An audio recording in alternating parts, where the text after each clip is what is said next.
Hello, my name is Marcus. I'm the compiler of a collection of therapy quotes entitled 1001 Windmills of the Mind, a collection of advanced self-help quotes taken from what's often called the psychodynamic or the psychoanalytic perspective, which long ago, as I understand it, was referred to by some as philosophical medicine or narrative medicine.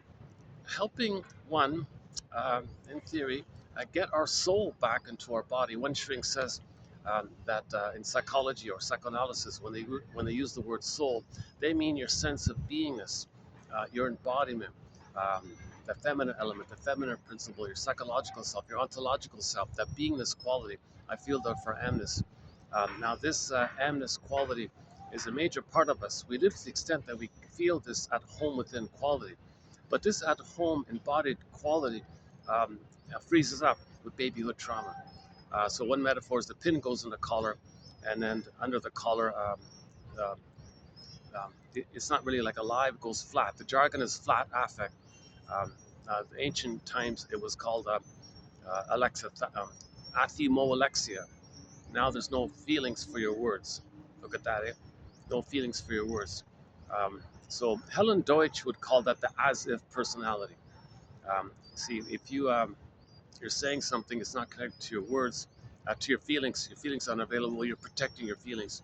This dreamy thing that you're making, she calls it the as-if personality. I just discovered. I just rediscovered. I just noticed this morning that it's really in vogue now.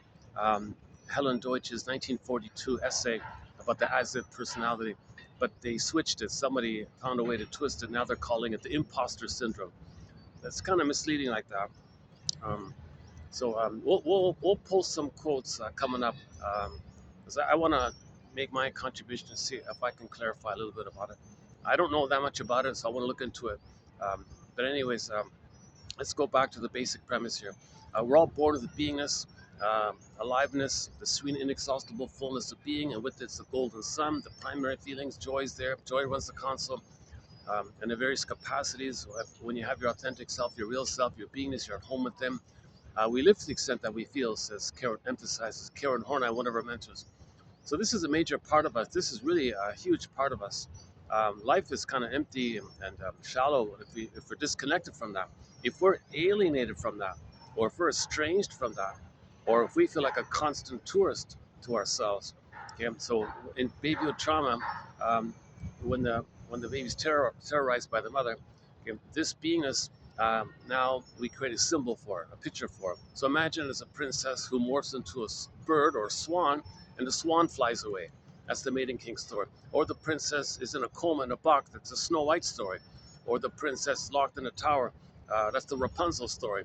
Or the princess turns to stone like a statue. That's the Echo. That's Narcissus and Echo story.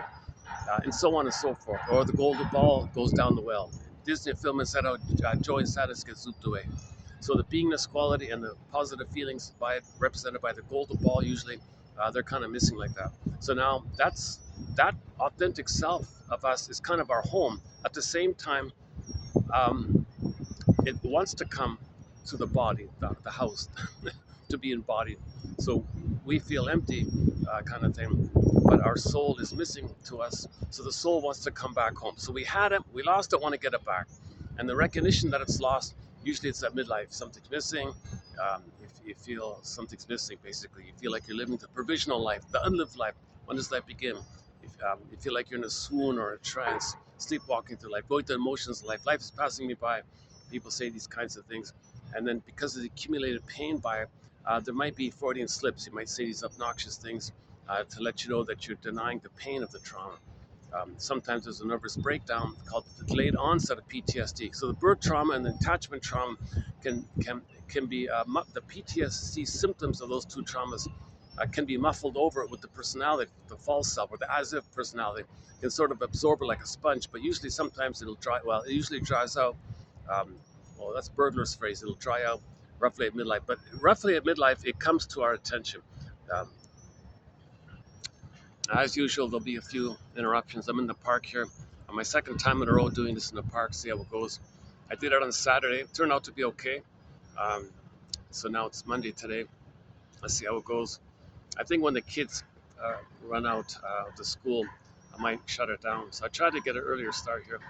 Let's see how it goes. Okay, an experiment. It's the temperature dropped a bit. What a relief. Yeah. So okay, never mind. Never mind about that. Yesterday on Saturday we opened up with the song "Constant Tours" by the band Lunik. Was saying maybe we can experiment with that idea that we might feel like a constant tourist to ourselves, estranged from ourselves. So we feel like a constant tourist to ourselves. So when the baby needs a rhythm of safety with the mother, the baby needs like a safe, secure attachment with the mother, go through developmental process. He needs a rhythm of safety, warmth, tenderness, her sweetness, her kindness, her tenderness, her comfort, her presence. And to see the baby, understand the baby, recognize the baby, accept the baby, be present for the baby, validate the baby, accept the baby, have a delight in the baby, and how the baby's going to see himself and understand himself and see himself through the reflection of how the mother sees him, and he sees that through his mother's eyes like that. So if the mother rejects him, he might lead a self-defeating life, a self-sabotaging life, a very dysfunctional life, because that's his understanding of himself, of how he understood himself when he saw himself through his mother's eyes when he didn't meet the mother's needs. So the baby thinks the mother rejected him, she hated him, now he's self defeating. And that's like a deep imprint. That's like a template he's going to live his life by. His understanding of himself and the world, how he survived like that, it's burned in like that. So, due to trauma, we recreate in the hope to change the past, undo the past with all these wild fantasies. We're going to save the mother, we're going to cure the mother, we're going to fix the mother, we're going to give her the love that she was looking for. We're gonna mother will change her ways. We'll protest him. She'll apologize and change her ways. A time machine will appear. We have these kind of fantasies to undo the trauma in a thing called repetition compulsion. And okay, so we'll get there in a minute. Just my luck. Some characters are just sitting right in front of me. Okay, let me get used to it. Otherwise, it's yeah, the weather's good.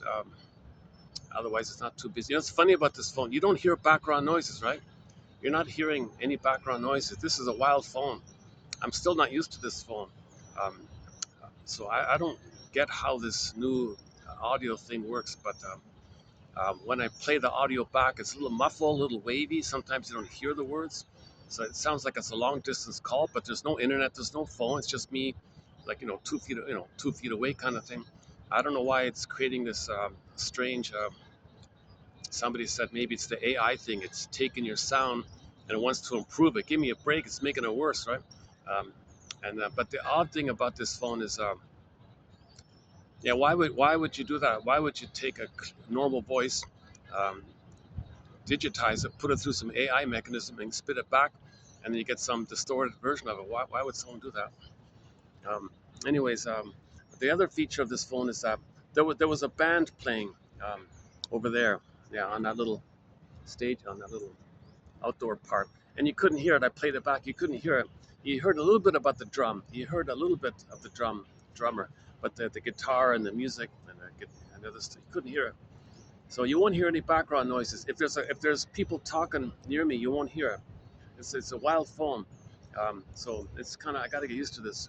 I'm using a budget kind of phone. My regular one crashed on me. The Honor 8S, a very good phone. I've been using the Honor 8S, excellent phone. It's like a mini, very thin, very light, fits in your pocket easily. 3 continents, 1,200 videos. We discussed our 10,000 quotes. A great little phone. It suffered the elements. Light as a feather, very thin, very. Someone called it a kid's phone, so it doesn't do that much, but it worked. It worked really well. I miss it immensely. Um, so now I just recently got this clunker.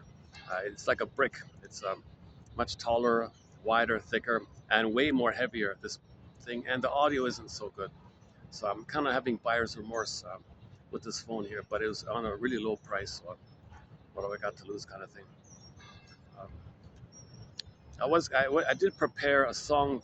I did prepare a new song to open up this video with, but for some reason it didn't show up on my music player, the old phone. I'm using the old phone as a music player, and it didn't show up for some reason. I was going to open up with "Soul Searching" by the singer Glenn Fry. Soul searching. Got to do some soul searching. We got to really stop with these excuses. Stop being a Peter Pan and running away from your problems. Stop avoiding your feelings. Stop flying away like that, like a Peter Pan. Let's do some soul searching And let's really look inside and accept and really get to know ourselves and face the painful truth of the attachment trauma, relational trauma. Let's admit this truth. The truth will upset you free. That's soul searching. So not a it's a very simple little song. It wasn't a big hit, I don't think. A song called Soul Searching, like end with the apostrophe, no G. Soul searching. I'm searching. And we play Vonda Shepherd's Searching My Soul. That's another one. So yeah, we'll play it next time. That's okay. Plus, it seems kind of quiet around me. I didn't want to disturb any people just half sleeping near me, kind of thing, resting. I think there's one person sleeping over there, so I didn't want to disturb them.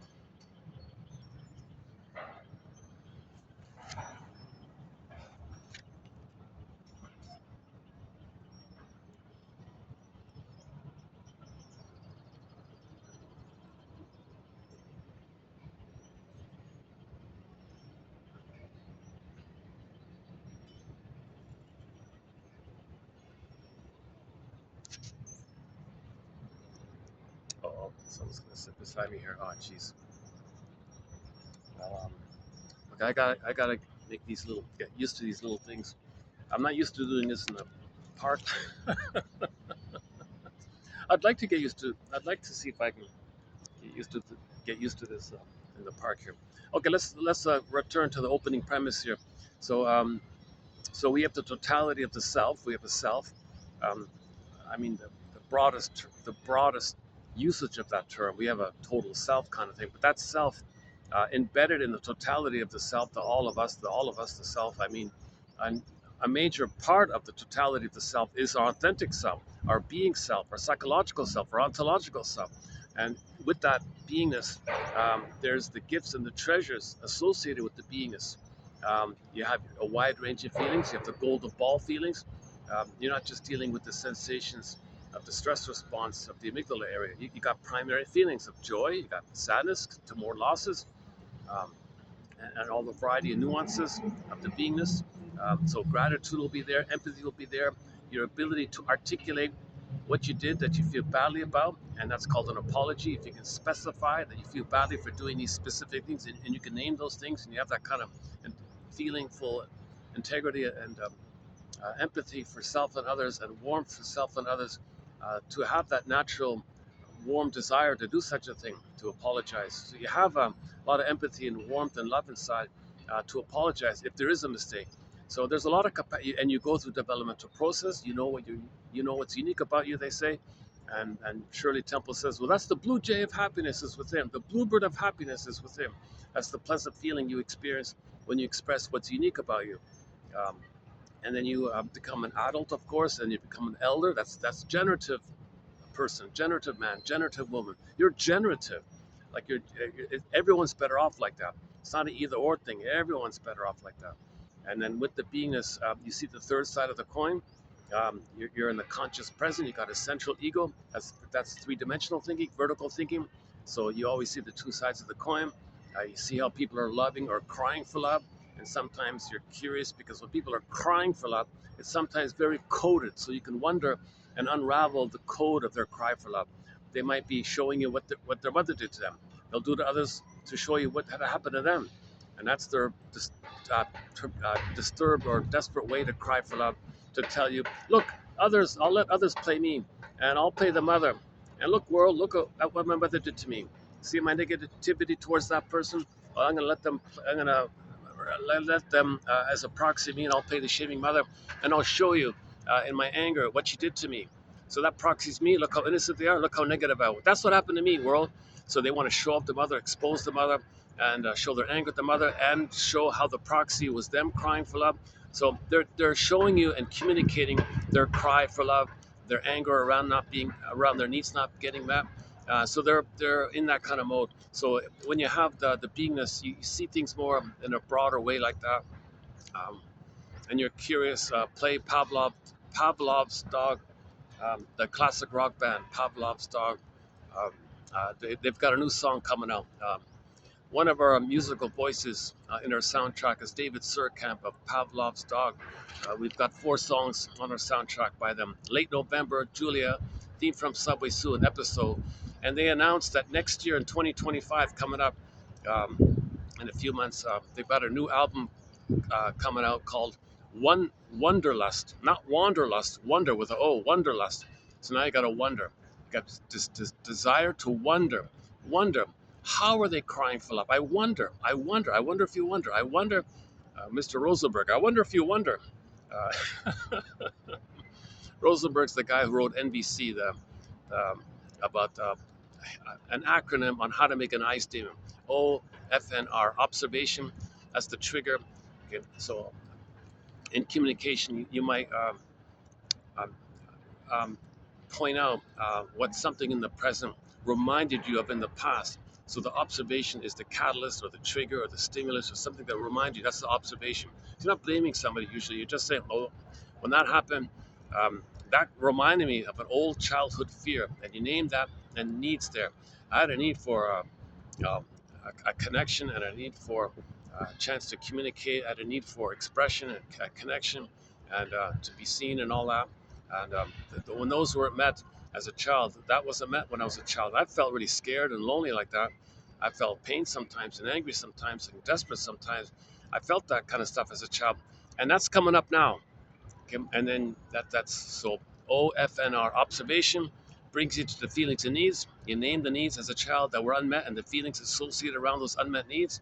Again, F and N are linked. Feelings and needs are linked. When needs are met, pleasant feelings, needs unmet, unpleasant feelings, but you be more specific about it. And then the R part is, well, you want to check in with the person about how they're receiving your I statement. How are you receiving what I'm saying?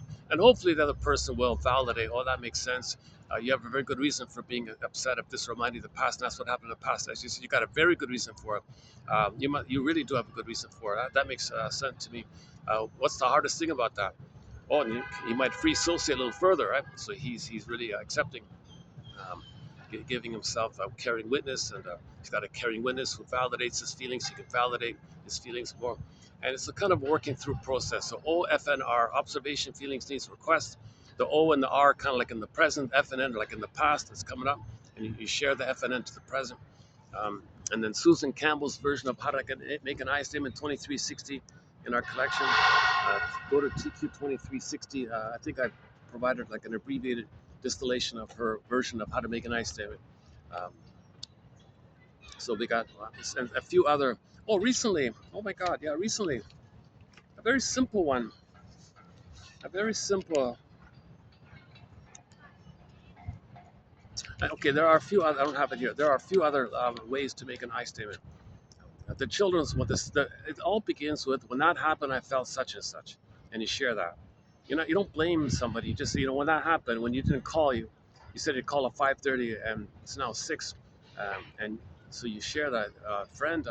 It's now 6 o'clock. My understanding was we agreed that you'd call at 5:30. I waited for your call. It's now 6. Observation. So when that happened, I felt such and such. So you kind of start like that. Are you blaming me, or why so sensitive? Okay, whoa. Okay, well then clarify. Okay, no, that's a catalyst. I felt such and such because it reminded me of when I was a child.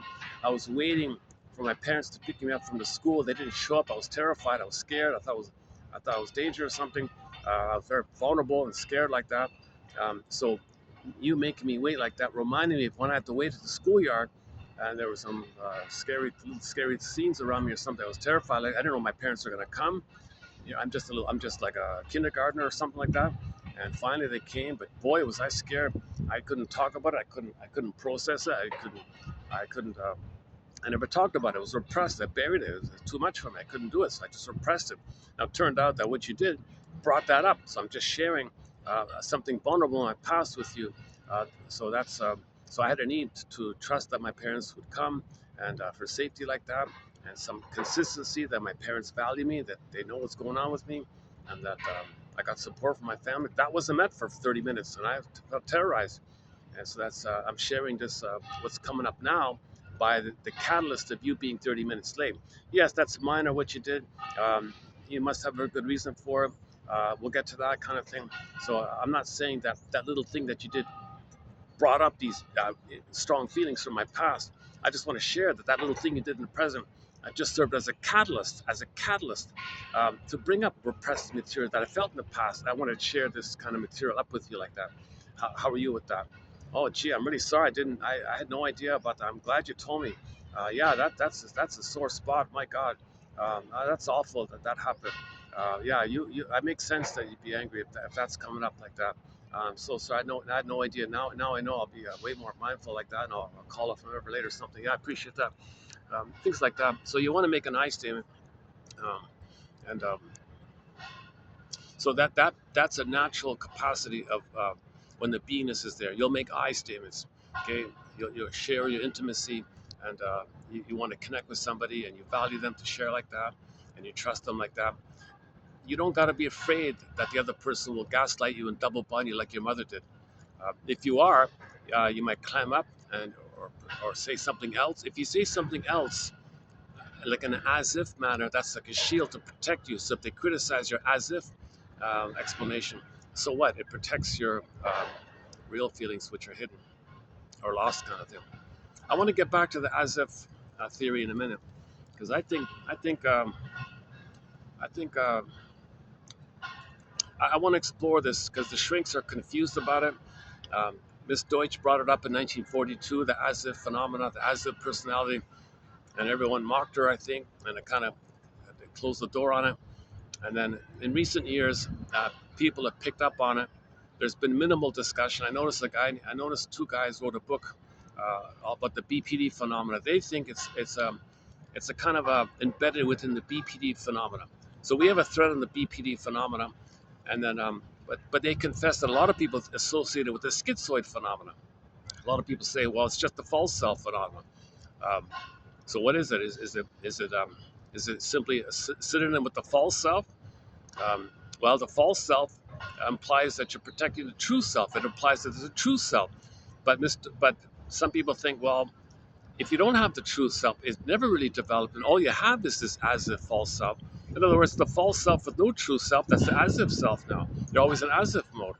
Whereas there's no true self to protect. It never really developed. I mean, it was potentially there, it's theoretically there, but it's just so a question of degree, I guess. So some people argue it's a synonym for the false self. Some people say no, it's worse than that. There's no true self. Some people say it's just it's kind of a schizoid detached phenomena, where you're just detached and like a turtle phenomena, hide your feelings like a shell. Um, but they say the schizoid phenomena is a little more organized, is a little more in their head. They're a little more in control or something. It's not the schizoid phenomena.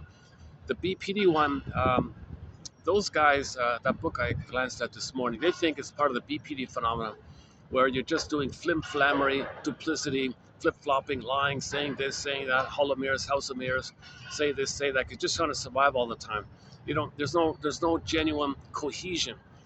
They can kind of make sense with what they're saying, but there's no cohesive thread through the thing.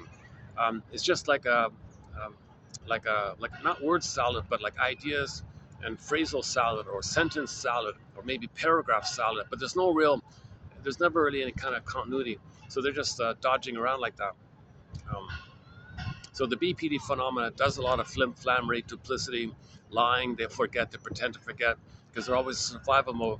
So that's kind of like I yeah, maybe they're right. Maybe it is just basically an element of that BPD phenomena, where those the BPD pattern can't tell the truth.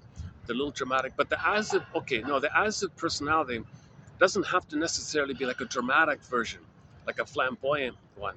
So the as if maybe the as if personality is a kind of a cool, mellow version of the BPD phenomenon.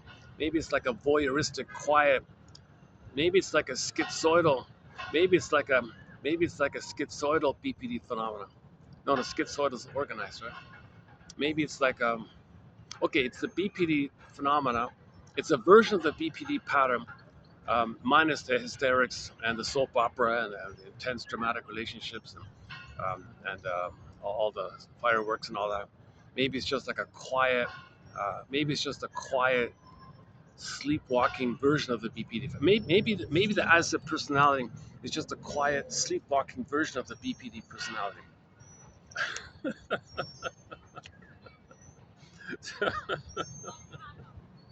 Man, But then they said that's the imposter. So that's confusing. And now they're calling it the imposter syndrome. I feel like a fake. I feel like a phony. I get something good. I can't believe it's true. It's me. It's never me. So if you do get something in your film, and if you do get something with your lies and all that, well, you're a fake. It wasn't from your authentic self. They mean it like that with the imposter syndrome. So somebody gets a promotion, they feel like a fraud. They don't deserve it. They got it for some other reason or something. So it's misleading when if they're not going to make it synonymous, then it's confusing. So I want to stick with the original phrase, the as if personality. It has that dreamy kind of quality, as if it's a dreamy. Versus the imposter, it sounds more calculated. Um, I think they're not synonymous. I think by the sounds of those two terms, it implies there's something different. It feels to me there's a difference between the so-called, whatever we describe as the imposter syndrome. That seems more calculated, more cold, like psychopathic or narcissistic, or more antisocial. It has a more bully. It has a more um, organized, structural kind of thing. More malicious, intentional, malicious, like the as if one is just somebody who feels like Miss Deutsch said, vacuous and vacant, like they're a little disassociative, but they can't tell the truth, and they kind of blend easily. And she said these are the people that might be good in certain jobs where they got to move around a lot, so they don't have real attachments. They don't have like strong attachments because they know they got to move, so they'll blend into this environment, blend in there, blend in there, blend in there, and they can kind of fuse in with what's around with them, and they as if this okay, I got to say this okay, it's going to be this, because they're not worried about the harm to the true self, because the true self didn't even fully develop. But there isn't much of a recognition of a pain of the true self, because the true self, there is pain, of course, but the as if personality is a kind of a constant endorphin rush. It's like you're drunk all the time or something. Maybe but that's the sponge. Maybe that's the sponge of it. Maybe that sponge wears off at midlife. Maybe that's also a kind of sponge that might wear off at midlife. Then at midlife they say, "What am I doing here? Where's my real self? Where's my true self?" Then you got to go on the hero's journey and so on. It's funny, although as mentioned in the last video, I don't really see myself as I'm talking to, but I know when on the playback it's clear. I'm in the shade. I don't know, something about the lighting and the shade and the glare, the combination of the shade and the glare. I barely see I just see the outline. I don't really even see. I can just barely make out that I'm in the camera. Oh, I can see the edge of the pyramid. Yeah, I'll talk about the triangle later, um, but it shows up on the playback. Oh, hold on a second.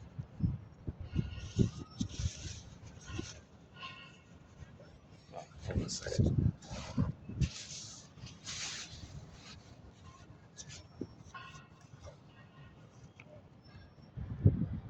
I was hoping to block that unsightly thing. Okay, there's a cement block that doesn't look too good, but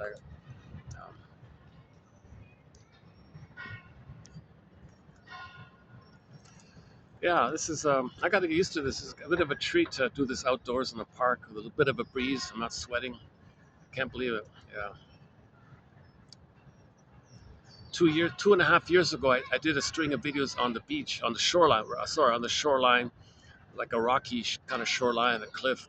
A few on the beach, um, and I did a bunch of shorts as well. All that material for the summer of 22. It seems somebody didn't like it. It got wiped out. 17 videos um, got wiped out in that summer, and all the shorts that I did, those 1 minute short ones, they all got wiped out because they did it on the shoreline. So I don't know. Someone complained they didn't like it. They called their friend. Hey, I don't want.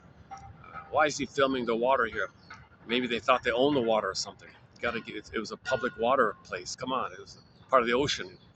I don't know how that happened. So a little disappointed by that. But the quotes are saved. All the quotes are saved. That's the important thing. So I did repost those quotes just with a little note about it. Uh, but the quotes are saved. But all the scenery's lost. All the seaweed.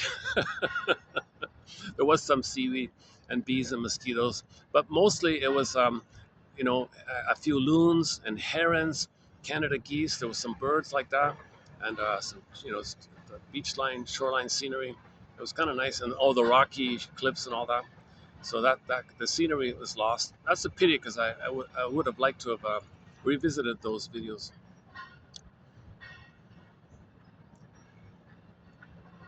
Yeah, that's a real that's another topic, eh? My goodness. But the quotes are saved. The quotes are saved. So 10,000 quotes. These you won't find these anywhere on the planet, from what I can tell. These 10,000 quotes, 62 topics.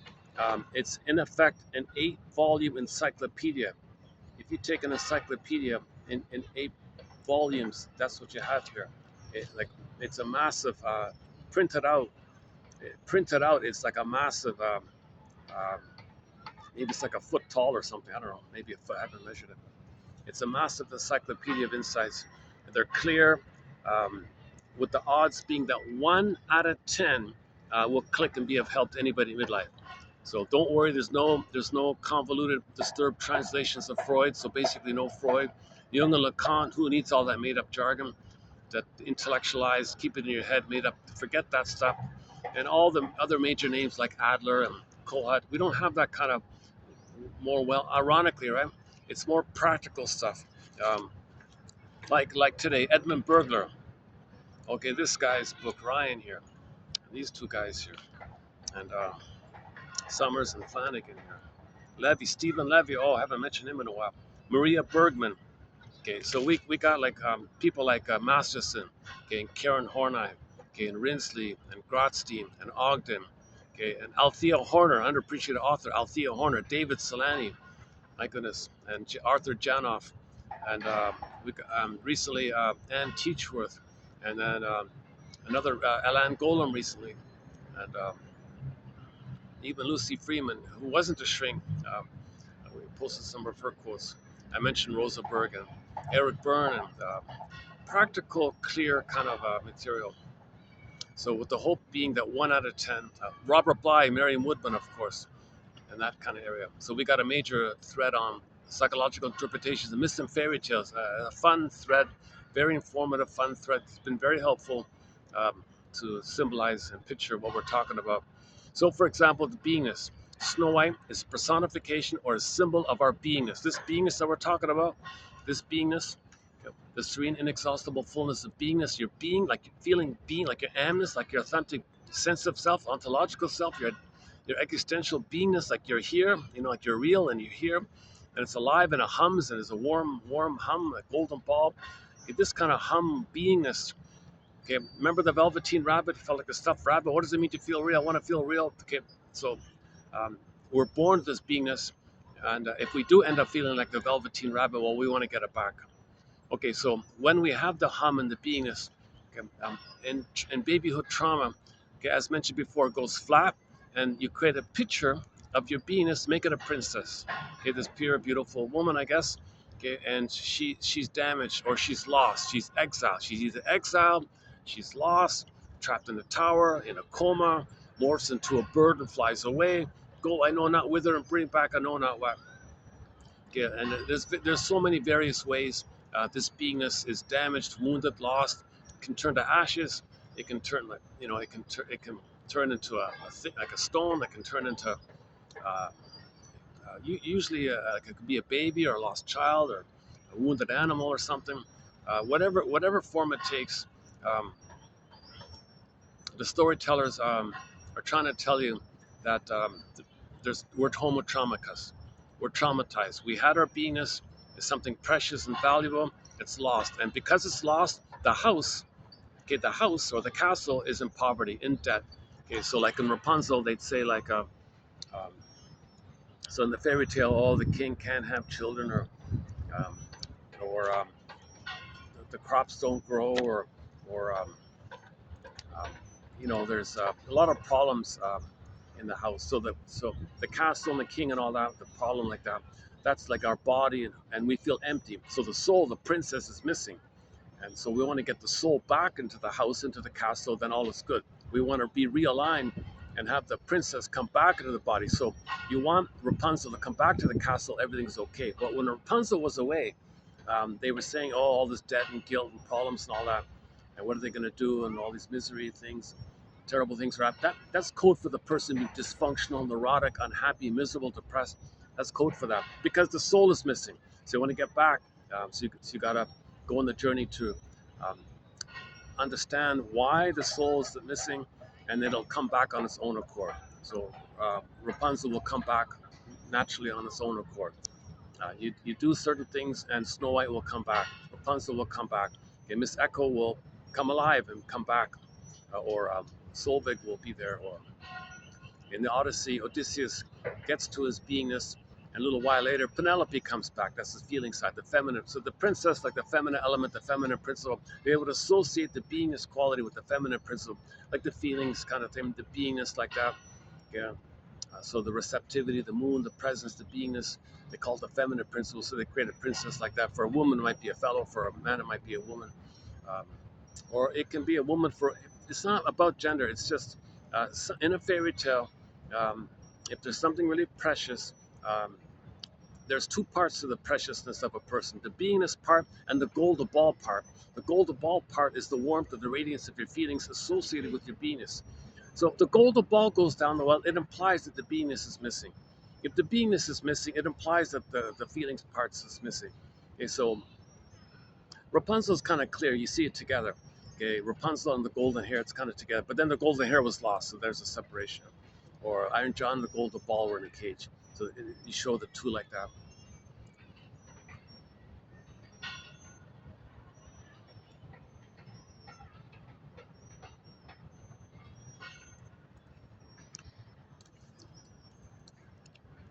It's funny. I prepared some new songs for this video. I was gonna play a Soul Searching by Glenn Fry. I was looking forward to that, and something's wrong with my little old phone. It didn't absorb it. It's not there. I didn't double check it. And then another song I was gonna play was I was gonna play "Call to the Moose." "Call to the Moose" by Willie Mitchell. So we'll play that next time. And the third one I was going to play was as I was going to play the theme song for Mission Impossible.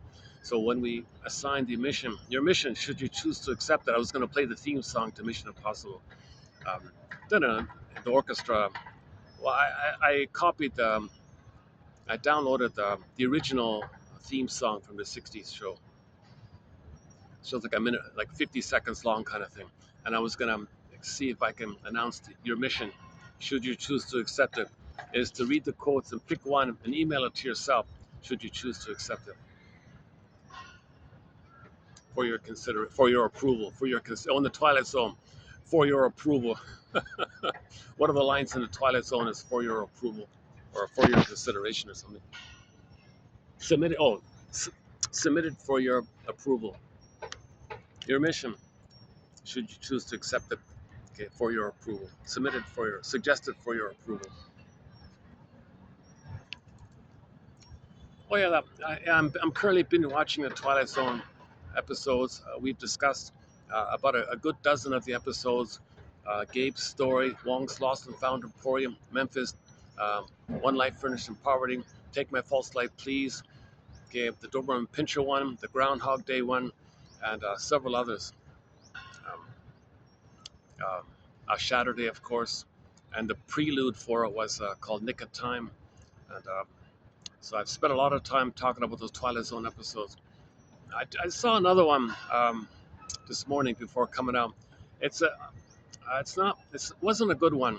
So in my impression, 1 out of 10 of those Twilight Zone episodes are really excellent, and I'm discussing those 10%.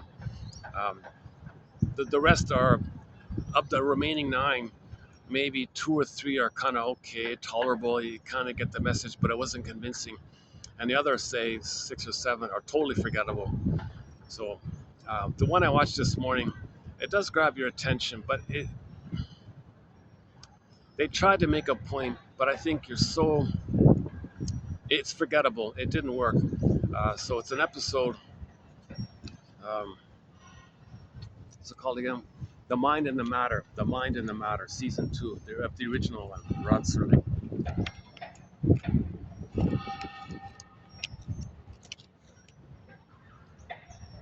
I think they were trying to make 2 points. One is, you've got this you got this miserable kind of guy there, very unhappy. They call him a misogynist. He hates everybody, he hates people, very bad mood, very like a Grinch kind of character. So one message, one conclusion was we learned that he really hates himself, and that's why he hates everybody. He discovered that he hated himself. That's one thing. And the other one was a broader idea. All right, Mr. Misogynist, enter. We're going to enter you into the Twilight Zone. We're going to give you the magic power um, to have no people because you keep complaining about people. So poof, he's all alone. Right? He's all alone, and the services work for him. Like he can go on the train, go to the office, but he's all alone. There's no people, kind of thing. So after a while, he gets bored. Jesus, just him. Um, he doesn't want people, so he doesn't ask for people. So he's alone. Doesn't even want a girlfriend. Can you believe it? He does. So this goes on for a while. He tries to amuse himself, and he says, "Well, give me an earthquake. No, not that. Give me some lightning. No, I don't want that." He can't. He can't. Um, he can't please himself being totally alone like that. It's not solitude where he's connected with himself. He has no connection with any person, kind of thing. So long story short,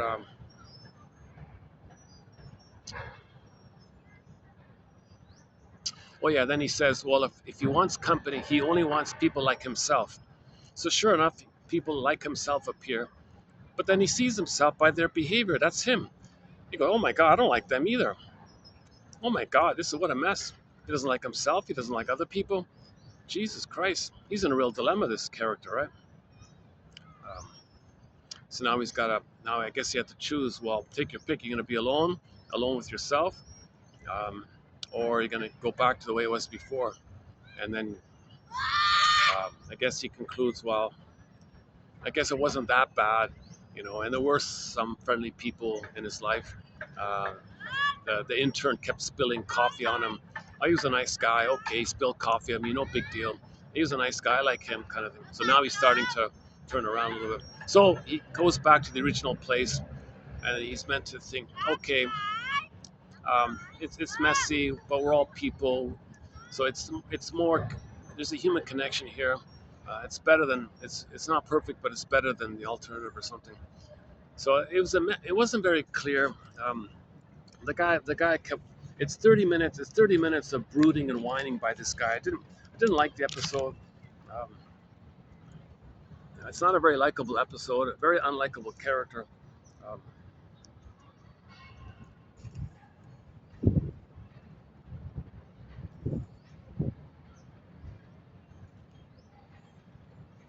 I think they were trying to give the impression onto the viewer, hey, look, life is okay. Come on, it's not perfect, but look at how lonely and miserable he was all alone. Like, would it be better to, yeah, like I'm in the park here. Um, I might say to myself, gee, it might be nice if I were alone in the park, right? Had the whole park to myself, totally quiet. Maybe in the beginning it'd be nice, right? But maybe after a while, I'd wonder, um, like last time the kids were running around making jokes and things. Um, maybe I'd wonder about, um, you know, just seeing a variety of people doing their things or whatever, feeling a connection to the community feeling of the connection, kind of thing. So the byproduct is you're meant to. It's like Big Yellow Taxi. Play Joni Mitchell, Big Yellow Taxi. So you appreciate it. Like, why do we only appreciate something when it's gone? Right? So why don't we just learn that and appreciate it now? Because if you lose it, it's gone, right? So why don't we learn from our past mistakes and appreciate what we have, value what we have. It's not perfect. We can make improvements. We can be curious and play Pavlov's dog. Wonderlust. Let's wonder. Let's wonder. Let's keep wondering.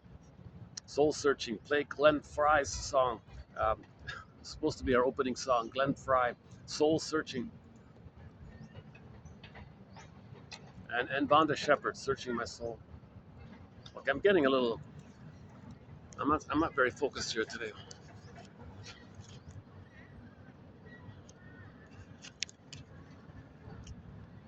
Yeah, I'm not really. Let me make an adjustment. It's hard to get the chair. Let me make an adjustment here. Jeez, I'm kind of sitting on an angle.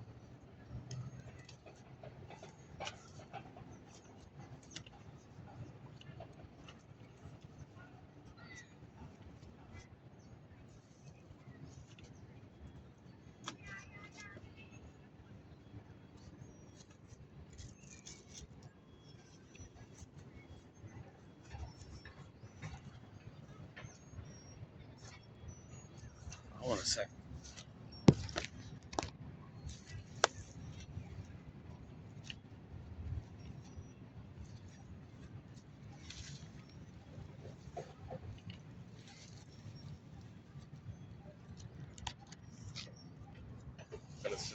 Let's try this. Let's try this angle here.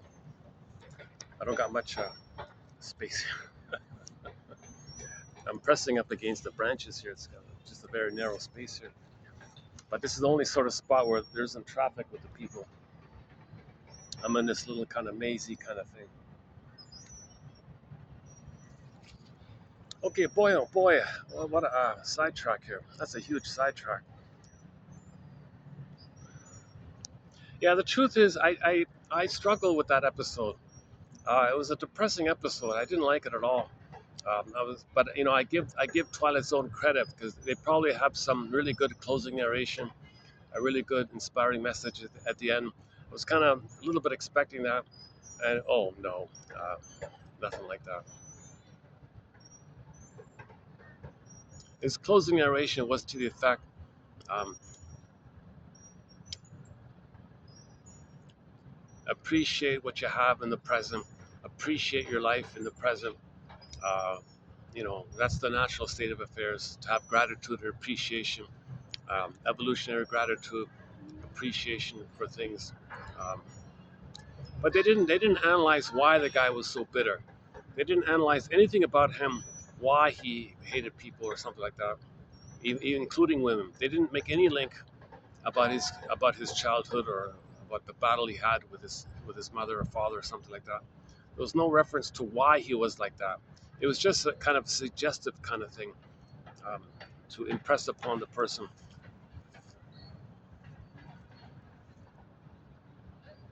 that we're all one family. We're all one family. Okay, play a catchy Epstein song, Diese Welt. Our world, this world, one world, our world. This is one big family. We're all members of the Homo Traumacus. We're all from that same massive family that grew out of the Nile River Valley area, roughly 200,000 years ago, whatever it was. And then we spread around like that.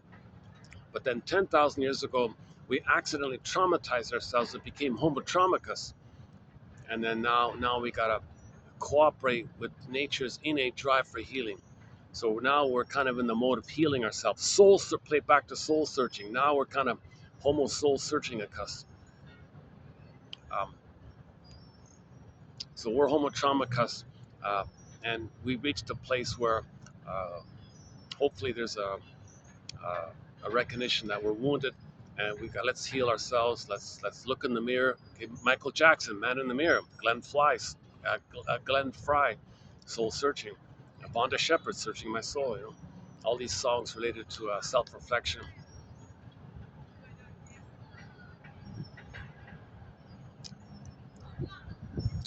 Um, our soundtrack, 90% of the songs on our soundtrack have a psychological message to it. So that's related to soul searching. Now, if you won't, for example, Warren Zevon's song, If You Won't Leave Me, I'll Find Somebody Who Will. Um, Katie Lee's songs, and so much more.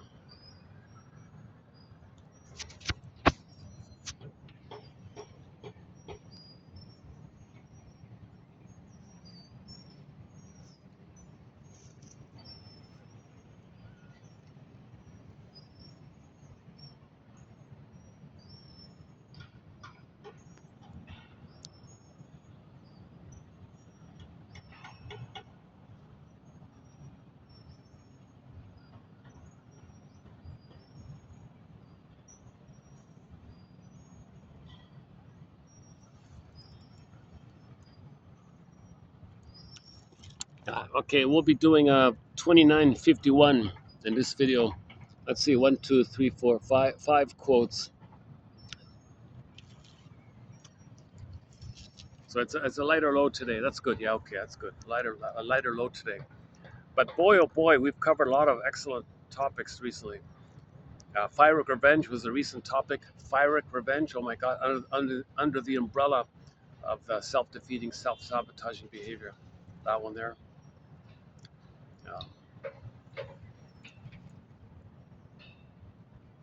every neurotic can be compared to a person carrying around one phonograph record constantly and continually on the lookout for a phonograph on which to play his only tune.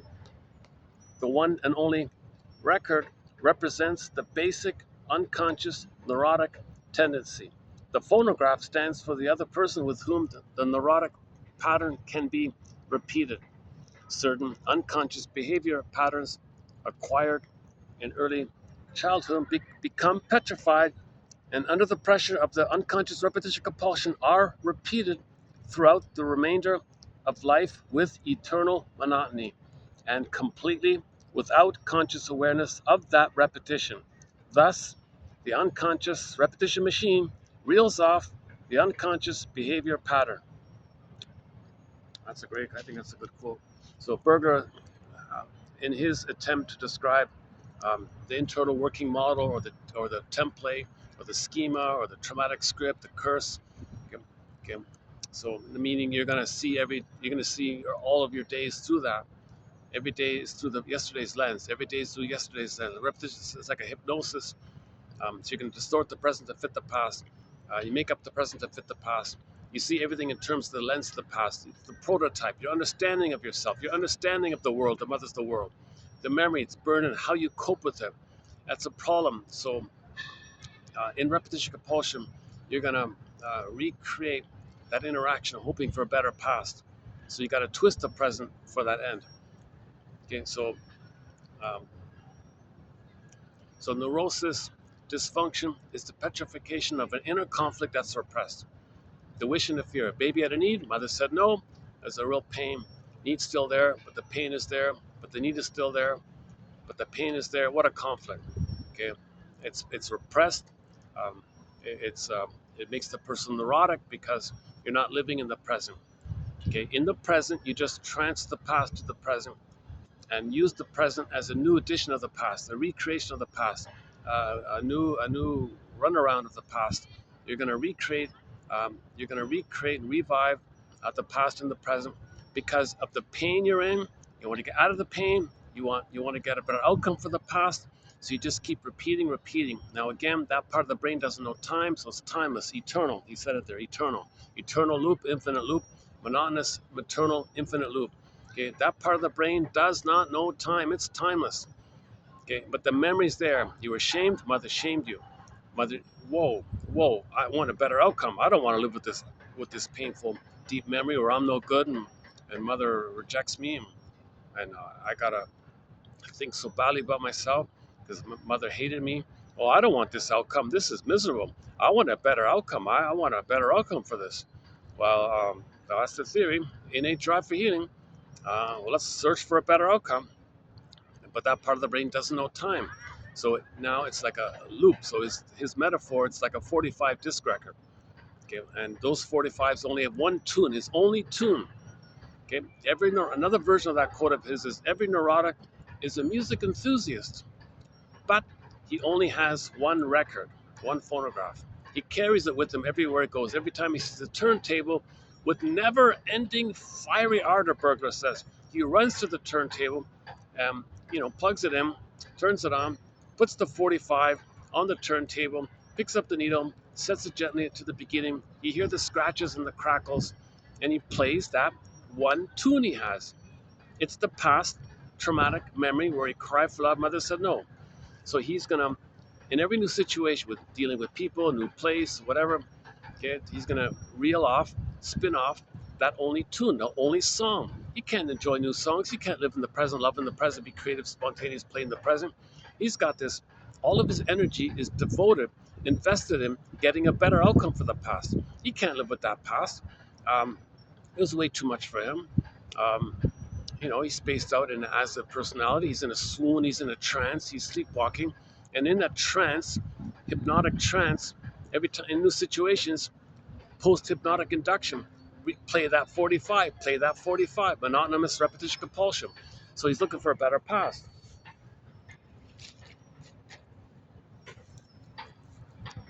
So there are two characters there are two roles on that record. The memory is the baby is passive, helpless, dependent, vulnerable, needy, trusting, vulnerable, passive, helpless, powerless, etc. The mother had all the power. She was the omnipotent grand one with all the power. Okay? And so if the child had a need, the powerful mother said no. Okay, so there's two memories um, um, that took place. That the baby had a need, mother said no. So that means in new situations, aha, he's gonna play one of those roles and cast somebody else into the other role. Now, if the trauma is too painful for the baby, if there was birth trauma and then attachment trauma, um, that's too much. What the baby does is he does the Faustian deal, the Faustian bargain, okay, the Faustian pact. He crosses over and identifies with the aggressor. So in the new situation, he won't play himself. He doesn't want to play himself anymore. He doesn't want to feel victimized like this. He doesn't want to. He doesn't want to. Because remember the fusion, the baby and mother are one. So new situation, he plays the mother shaming himself. So he doesn't want to play himself being shamed by the mother. Okay, puts himself.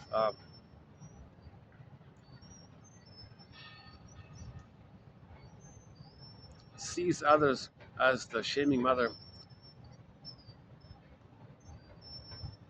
and whatever they do, believes and triggers the mother shaming himself.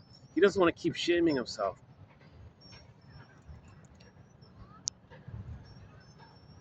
Okay, so in new situations, if in other words, if the trauma is prior to 18 months, that's way too much pain, way too vulnerable, way too tender, way too impressionable, way too suggestible, hypnotizable, way too tender like that. If the mother hurts him so much, the baby can't take it anymore.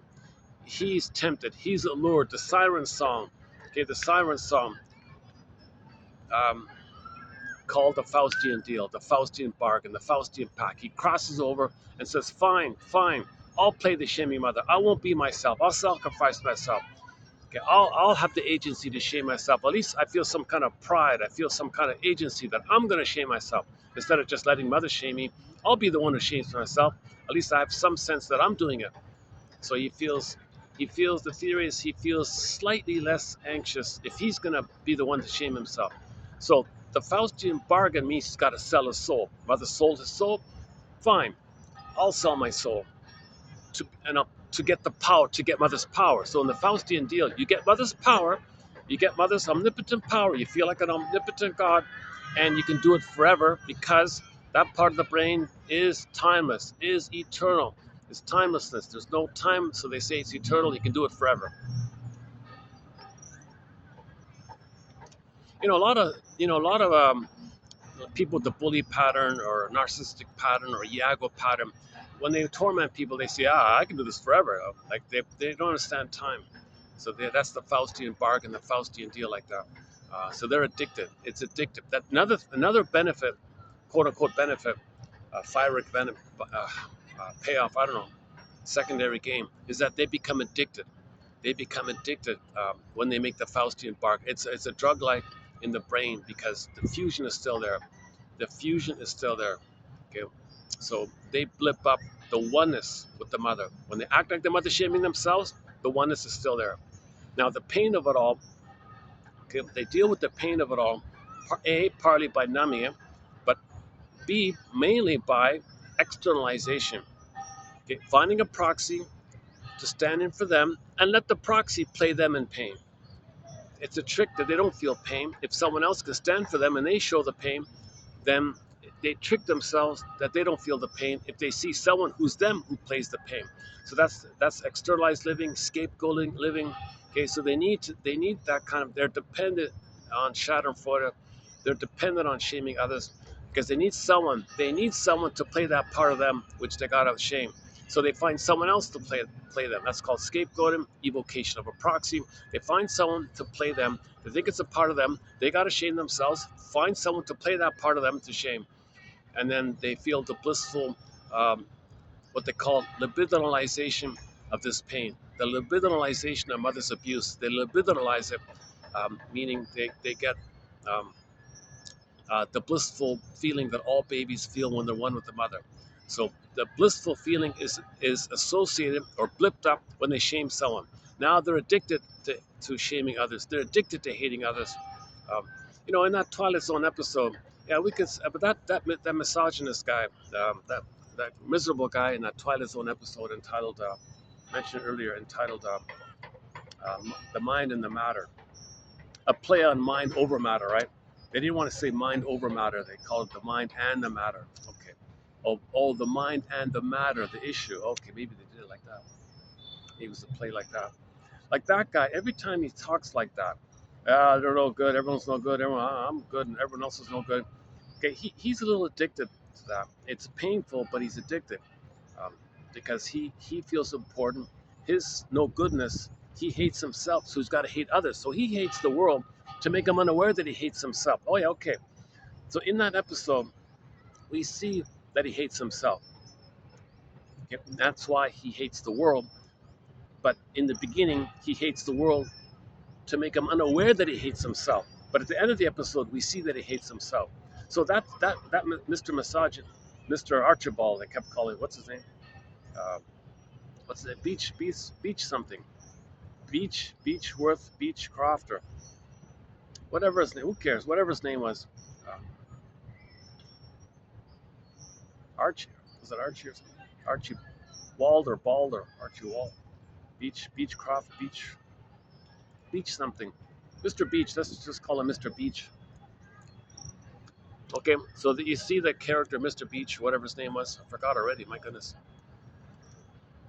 Um, so, okay, in the beginning of the film, we see him saying, "Oh, everyone's no good, everyone's no good, everyone's no good." He kept saying it again like a mantra. He's just doing it all the time. Kind of annoying like that. Okay, so now we get him that he did that as a projection that everyone is him. Everyone is him. He hates himself because he identifies with the mother who hated him. Okay, so originally, when the baby didn't get his needs met with the mother, he thought the mother hated him. He becomes the hating mother. To have a mother, he's got to hate himself.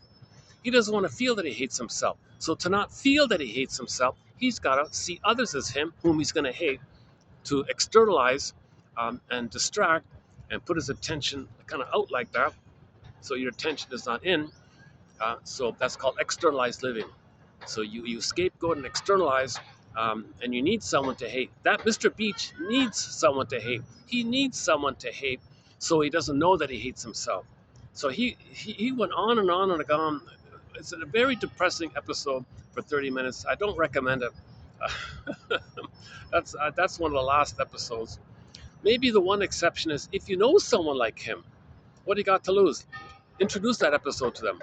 Send them that episode. If you know someone like that, um, if you know someone like Mr. Beach, just send them that episode. Uh, you might like this. No, I won't. And just maybe by chance he'll watch it, and maybe it might stimulate his thinking. I don't know. But for the average person, it'll um, I think the effect on the average person, it's a net, it's a not a gain, it's a negative. I think it's a negative. To be exposed to 30 minutes of this hateful talk like that. You're not getting the insight clearly enough, or there isn't a very strong closing narration for it.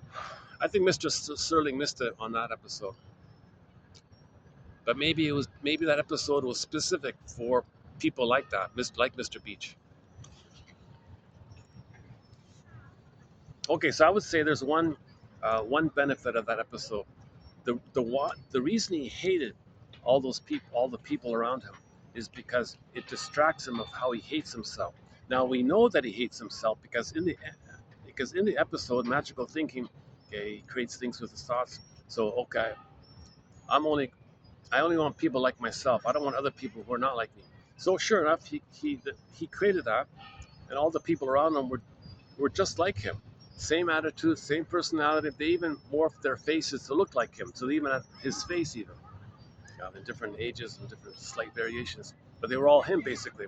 But so they're all variations of him. Yeah, put it that way. They're all slight variations of him. So they're all him. So he confronted people that were just like him. So those people hated him because they were him. So he hated himself. So he hated. So this was a miserable situation. So he'd prefer to go back to the old way of hating others to make him unaware that he hates himself. Maybe, maybe that's one relief for him. One relief for him. Now he's got people to hate. Now he doesn't have to face that he hates himself. So now, yeah, maybe you can think of it that way. He'd prefer to go back to the old way where he hates people, so he doesn't know that he hates himself. But the way it was near the end of the film, he just hated himself all the time. So he'd rather hate other people than feel that he hates himself. So he chose the original way, where he's going to go back to his default of hating others to make him unaware that he hates himself.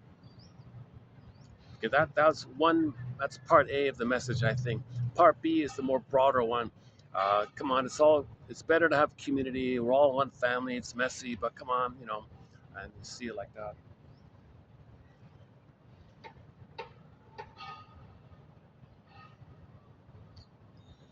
I can't tell if my talking is interrupting the people around me.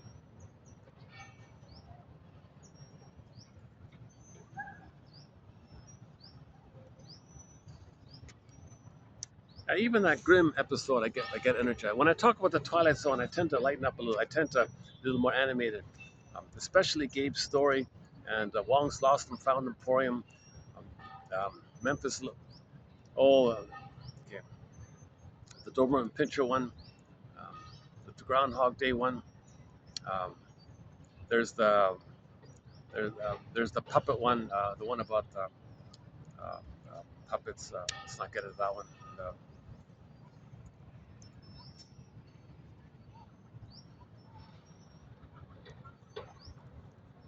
like if you go into the past, no, no, okay, okay. Again, any neurotic can be compared to a person carrying around one phonograph record constantly and continually on the lookout for a phonograph on which to play his only tune. The one and only record represents the basic unconscious neurotic tendency. The phonograph stands for the other person with whom the neurotic pattern can be repeated. Certain unconscious behavior patterns acquired in early childhood become petrified, and under the pressure of the unconscious repetition compulsion, are repeated throughout the remainder of life with eternal monotony and completely without conscious awareness of that repetition. Thus, the unconscious repetition machine reels off the unconscious behavior pattern. Okay, like a compulsion, like a machine, like a compulsion, it's like a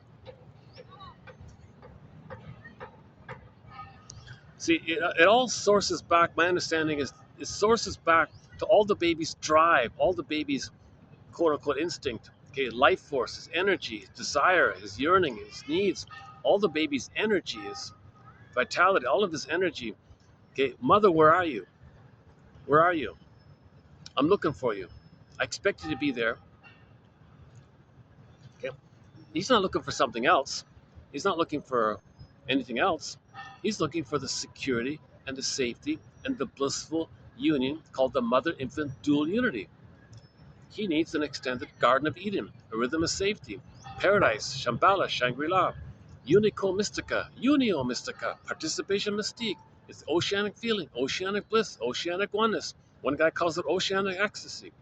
This really extremely blissful, blissed out kind of place where the baby is one with the mother. So he's looking for the mother. The byproduct is he feels wonderful like that, but he needs the mother to develop. He needs the mother to grow. He's going to wire in the interaction that he has with the mother. The interpersonal leads to the intrapsychic, the endopsychic, the internal working model, the template, the schema, the script. This is all going to be laid down and created according to how things take place between the baby and the caregiver. It's going to be wired in like that. Now he needs a normal relationship with the mother to lay down a normal wiring called I'm okay, you're okay, or differentiation from the mother, okay, and whole object relating. He's a person, mother's a person. He needs a normal development. If the mother's safe, he can go through developmental process called the separation individuation process from up until age three and a half roughly, where he has a blissful one is the mother for the first 4 to 5 months. Okay, 4 to 5 months to 18 months, he's Superman. Okay, 18 months to 36 months, the grandiosity, and the infantile megalomania, and the megalomaniacal self. And, he thinks he's God and a king. That dissipates finally.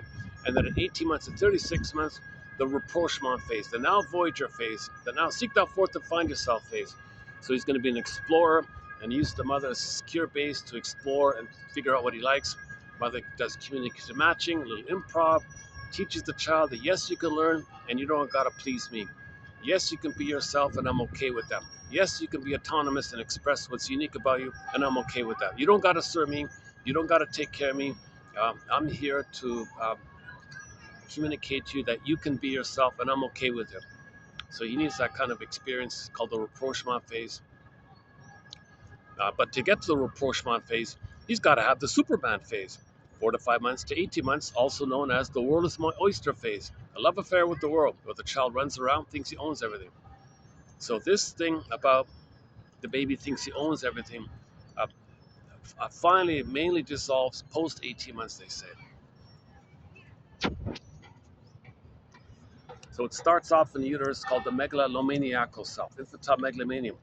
He thinks the mother's him. He's one with the mother. So the two being one, he thinks that two-ness is just him. It's all him. He owns both parts. He owns the mother. He owns the breast. He owns the uterus world. He thinks the power of the mother, that's his power, infantile megalomania. Okay, like the magical thinking in the Twilight Zone. You know, the Twilight Zone does they do a few episodes, um,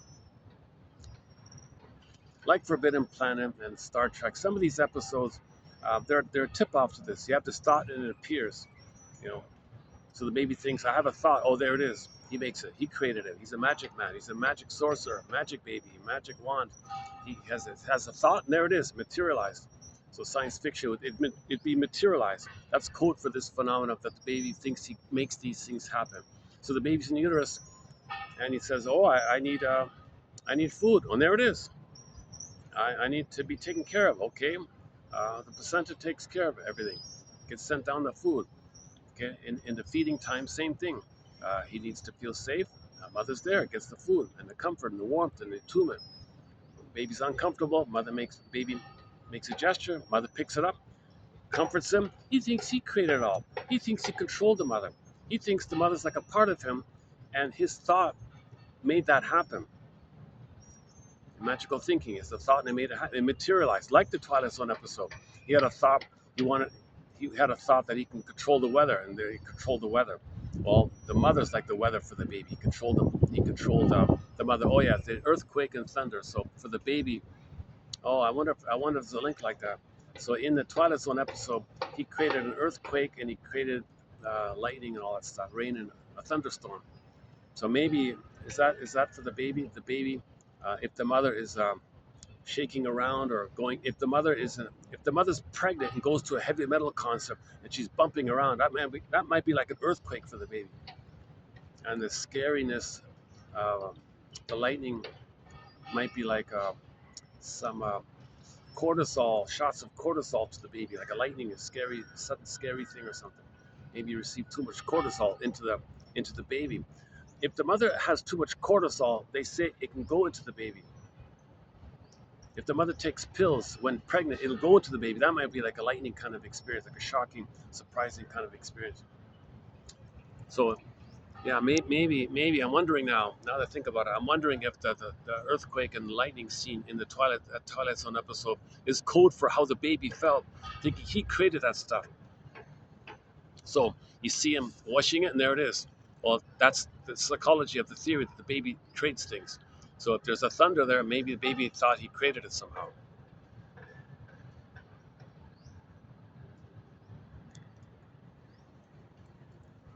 Okay.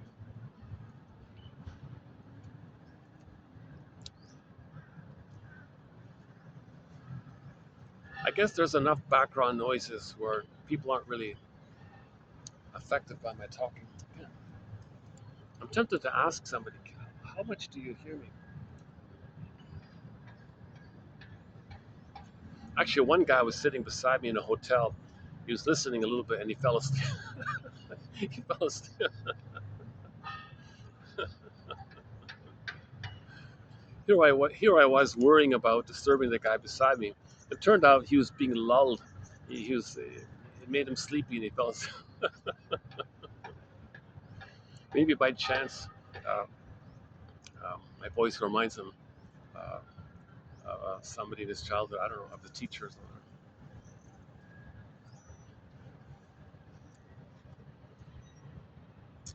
Oh, out come the frisbees. I see the frisbees.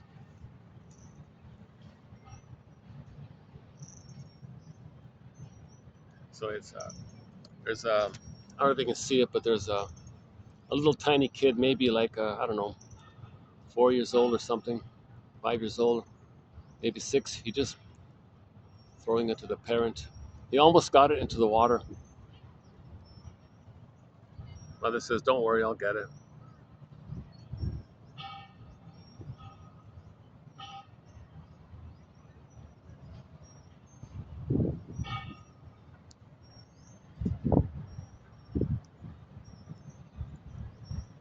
I wonder how many frisbees are in the bottom of this little pond here.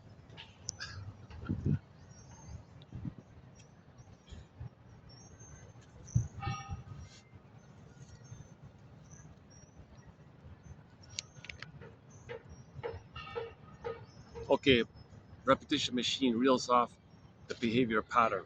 So it's a compulsion to recreate that behavioral, that interaction that took place, the behavior, the interaction that took place. There's no words, we don't remember it, so it's behavioral. We want to put words to it so we can stop repeating it. We repeat to remember. We don't remember, so we repeat, repeat. If you put words to it and make it conscious, then you can stop repeating. So the cure is consciousness. If you're conscious intellectually and emotionally, then you'll stop repeating. But if you have no kind of conscious understanding about it and a current feeling about it, you'll just keep repeating, repeating, repeating until you do.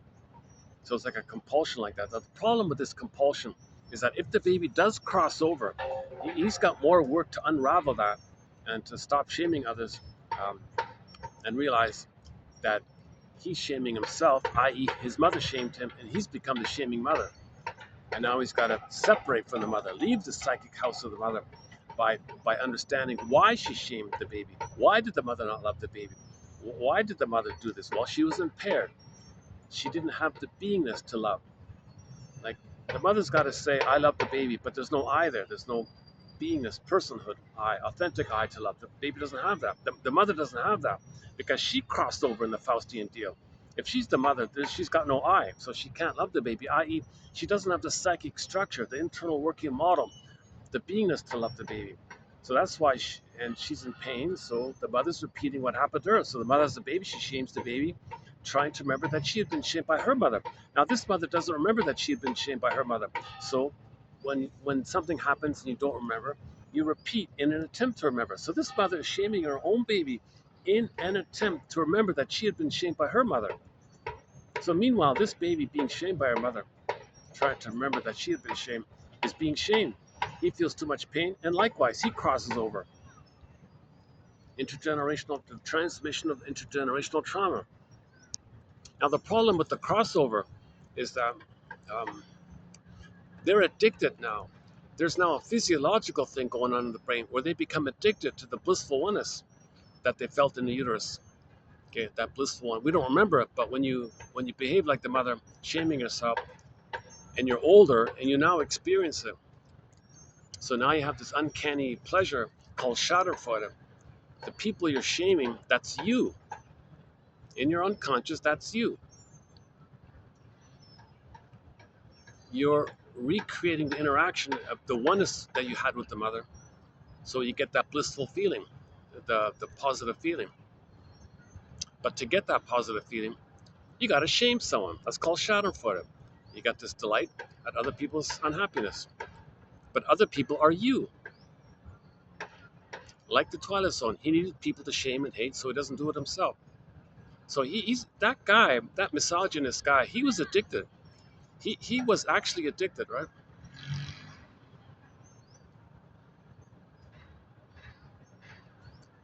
He had no way out of it. Like there was no sign of him getting out of it in that episode.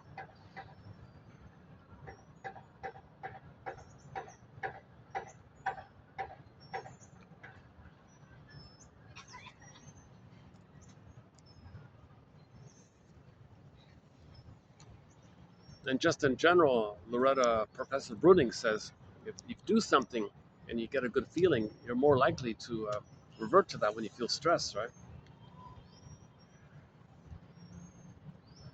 Oh, it's been a while for me to just hang out like in a park, like setting like this.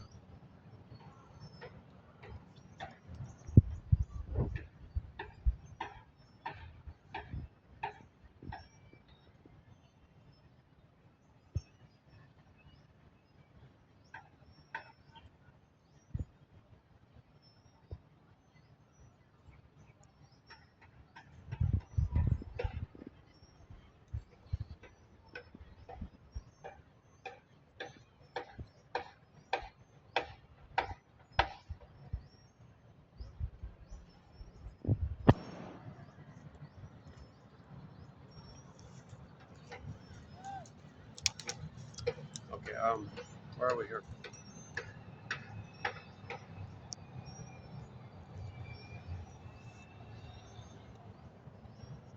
That's the well, you can't hear it, but behind the trees, that's the sky train.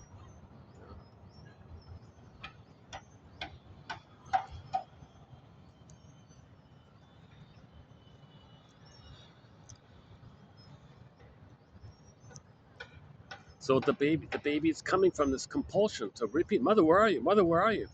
Oh, pain! Mother, hurt me." How do you repeat that?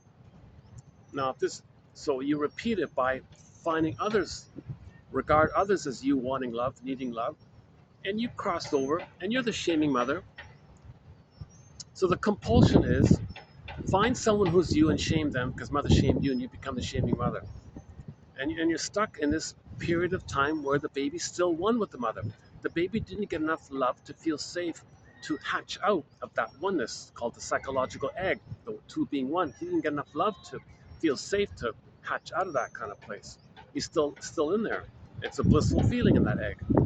That paradise, that Garden of Eden, Shambhala, all that stuff, that's a blissful kind of feeling. Oceanic ecstasy feeling. So he's oh, hold on a second. Let's let these people pass by here. Hold on a second.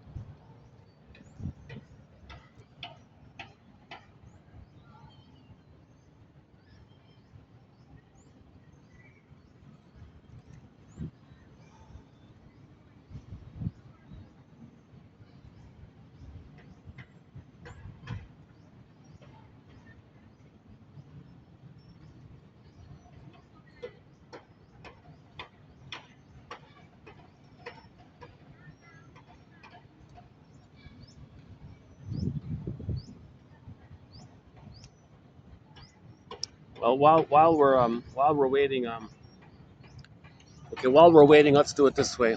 Again, every neurotic can be compared to a person carrying around one phonograph record constantly and continually on the lookout for a phonograph, like a record player, like a Victrola, one of those machines, turntables, They used to be called phonographs, on which to play is only tune. The one and only record represents the basic unconscious neurotic tendency. So the phonograph or the turntable represents or stands for the other person with whom the pattern is going to be repeated upon. Certain unconscious behavior patterns acquired in early childhood will become set in. That's the imprint. That's the seared in imprint, stencil, traumatic script, petrified. It's a set kind of thing. The neural wiring. It's a deep burned in memory. The baby's trying to survive. He's got to remember it deeply. He's going to remember this very deeply for his survival. So it's petrified like that. And under the pressure, and the baby's brain is malleable. He's setting down the wiring by the interaction, and then it gets set in by the age of 5 or whatever it is. And under the pressure of the repetition compulsion, okay, so that's trauma. So when there's trauma, we repeat. Okay, so then we're going to repeat this continuously. So it's kind of like this mechanism, this psychic process. He calls it an unconscious repetition machine. Reels off the unconscious behavior pattern. Okay, guys. Okay, hold on a sec. Let me make an adjustment here.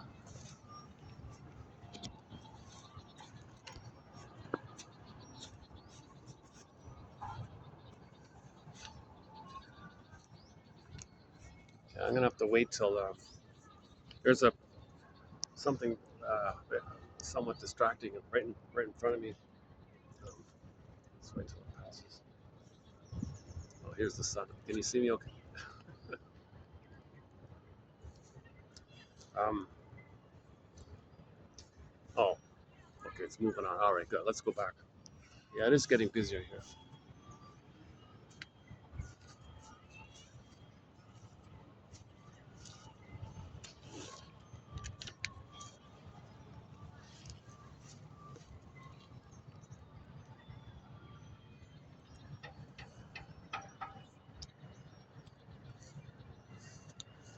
Okay.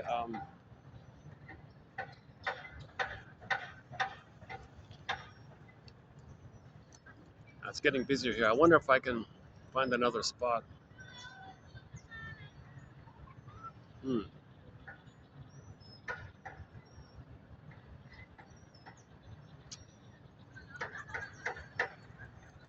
Okay, let's keep going here.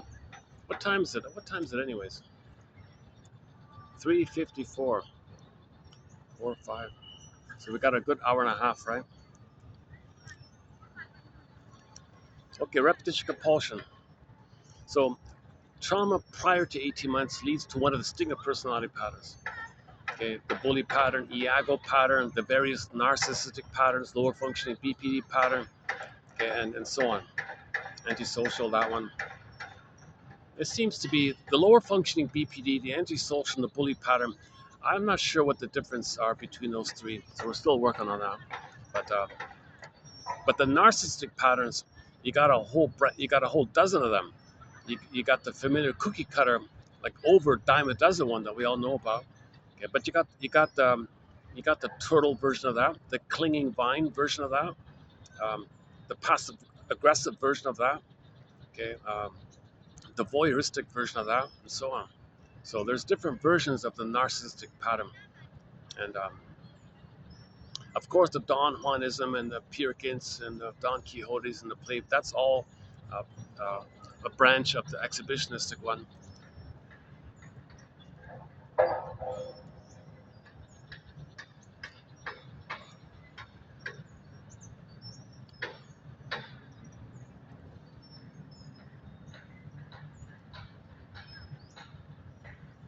Okay, so all of the sting of personality patterns, the commonality of these sting of personality patterns just mentioned briefly is they made the Faustian deal, they crossed over. Okay, that means they're going to go through life with what Karen Horney calls externalized living. Okay, they got to find others to shame, use, hate, belittle, mock, devalue, etc., treat like a thing, expect to be fed by them, but hate them, get supply from them, but hate them. Okay, they gotta have In the greed component, they want to be fed by them in narcissistic supply. They're trapped in the mirror. They want to get supply, supply. They're greedy like that. If they can't get it, well, the envy is hatred of the good. Um, so and they can't, and they got to thingify. Although it's people feeding them, he can't see it that way. He sees it still as the missing breast. Okay, so others are symbolic breast that's going to feed him, and he's entitled. So sting of personality patterns feel entitled. They feel entitled. The babies are entitled. They are the center. They are center stage. They are entitled. They are. It's all about them. They are like that. So they're still at that kind of place. Okay, so the commonality of the sting of personality patterns is narcissistic entitlement. Okay, the identification with the aggressor, addiction to Schadenfreude, addiction to greed, envy, spite, vindictiveness. Okay, grievance collecting. Burglar calls it injustice collecting. Okay, scapegoating is part of externalized living. Um, they have a positive inner experience. Sarcasm, because the chasm in Inside Out 2, you see the chasm, there's the emptiness there. So they're in a swoon, so they're kind of hypnotized, and the hypnosis is addictive. They're addicted to the hypnosis they're in is considered also a kind of addiction. It's kind of blended in. Narcissus is named after the little white flower. We got a little white flower. No little white flowers around here.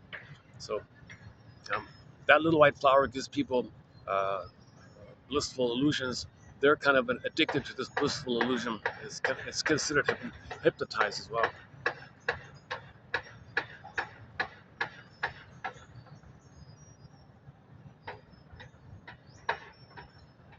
One second.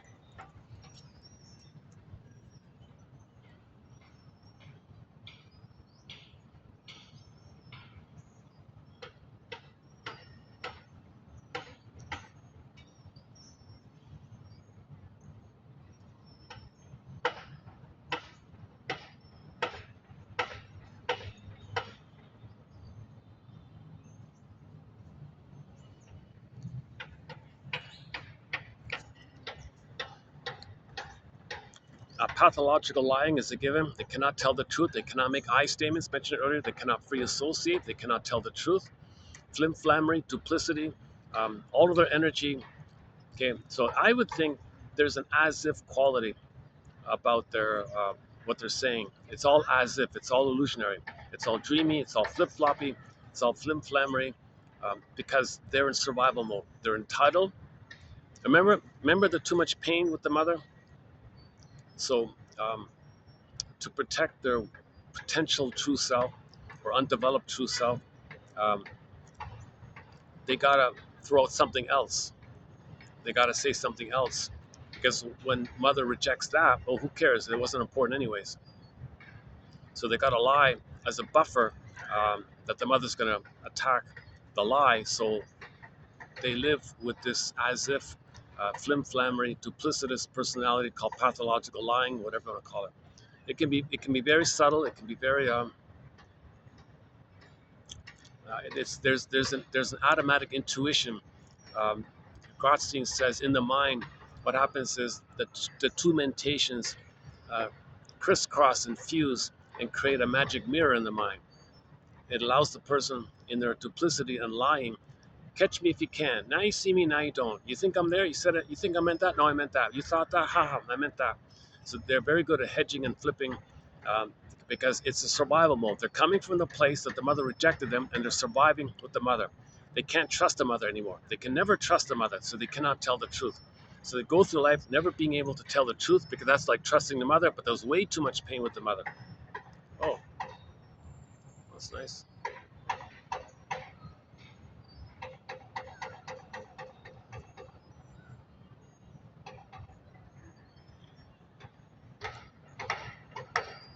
Nice to see the birds flying around, yeah.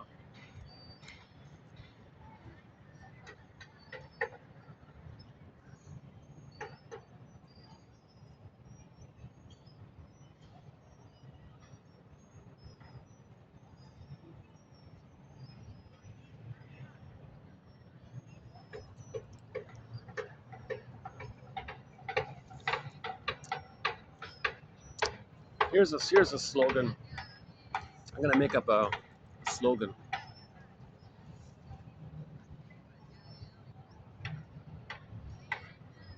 No, no, I can't. Maybe not. Is it a?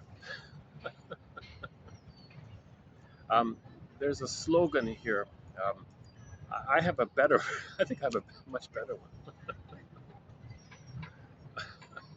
That one there, it's it's it's it's it's grating. It doesn't work. It backfires, I think. But with a little adjustment, it could be a smooth slogan.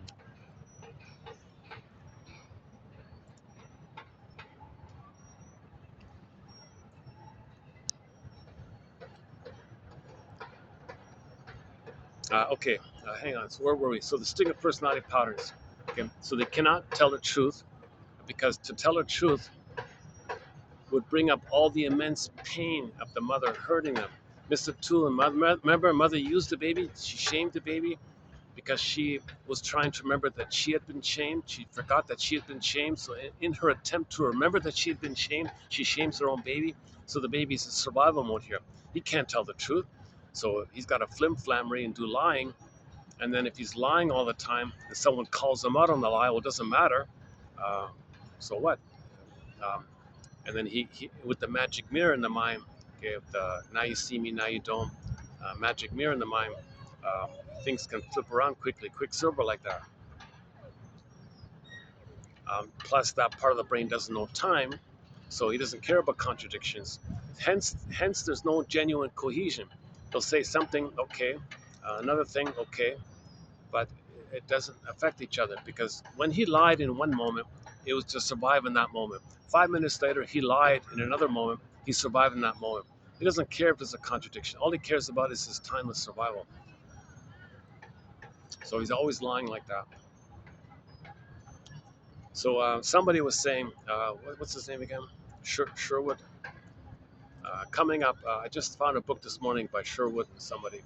Uh, of course, they can't love because in love, you got to trust and open and connect heart to heart. They can't do that. So there won't be any genuine loving. If you define love as, um, to love and receive love, they can't do that.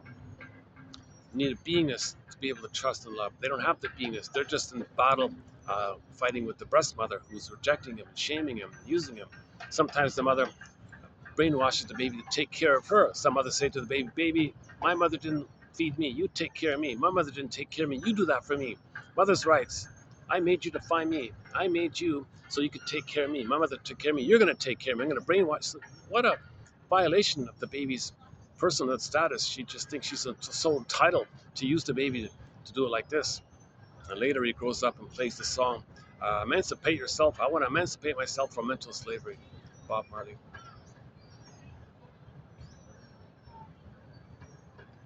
It's getting busier all of a sudden.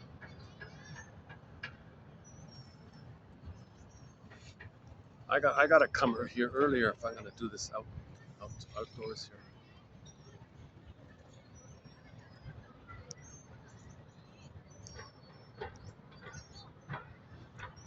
Yeah, I got to get an earlier start if I'm gonna. I'd like to be finished by this time. This would be a good time to kind of end the video, right? Right about now. Okay.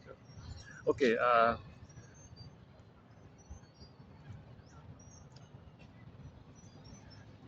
Um, so scapegoating is very common. For example, if two stingers are buddies, they can't tell the truth or feel with each other. They got a lot of pain and tension, so they got to blow off steam all the time. So when the two stingers get together, first thing you do is they agree on a third, a scapegoat, to represent their no good self and their dangerous mother. So anything about themselves that's no good, they're no good. The third one. Anything that's frightening, oh, they're frightening because mother's frightening. So they think no good, mother's frightening. That's in their mind. So others are no good and they're frightening. So they got to find a third to represent what they are. So the two stingers, they take turns playing big shots together. When there's steam, they put it on the third. They blow off steam on the third. That's the emotional triangle. Okay, again, the famous triangle. Another version of the triangle, right? The two people, too much tension between the two. So the scapegoat, the gold might be the scapegoated one. Yeah, oh yeah, there's a good one. So the scapegoated one is holding all the gold. They can't know their soul. They got to shame their soul. Put the scapegoat as their soul. They shame. So the two on the bottom points, there's too much tension there. So they got to scapegoat the third. Then they feel calmer for the minute. Then they take turns playing big shot. Okay, you get a turn playing big shot, I get a turn playing big shot, and it's a utilitarian thing where they're still addicted to um, thinking it's all about them. All right, I'll let it be all about you. You're center stage, and I'll tolerate that. But I get a turn, okay? So it's utilitarian, narcissistic, quote unquote friendship. But if anything real between them comes up, anything real, no, it's the scapegoat's fault. It's the third one's fault. The gold point. That's their fault. Okay, because they need it like that. Uh, why? Because they cannot um, project onto each other. It'd be too angry like that. So they need the third to blame. That's the scapegoating, emotional triangle, Murray Bowen, family systems theory. If it's a couple, let's say they get married, they'll do that to one of their kids. One of the kids will be scapegoated. He'll be a mess. Sometimes the first kid is supported to be seen as a narcissistic extension of them. So if others see them, the first kid, they might feel seen. So if he gets supply, if he's center stage and they're center stage, they feel important like that. That doesn't work no matter whatever degree it works, it doesn't work, it doesn't work. So by the time the second kid comes on, they've got a lot of tension built up. So they scapegoat this. They take it out on the second kid. They blame the second kid. He's scapegoated. So he plays that role like that. And the scapegoated kid goes along. The child goes along with it because A, keeps his parents together. B, he feels important now. Um,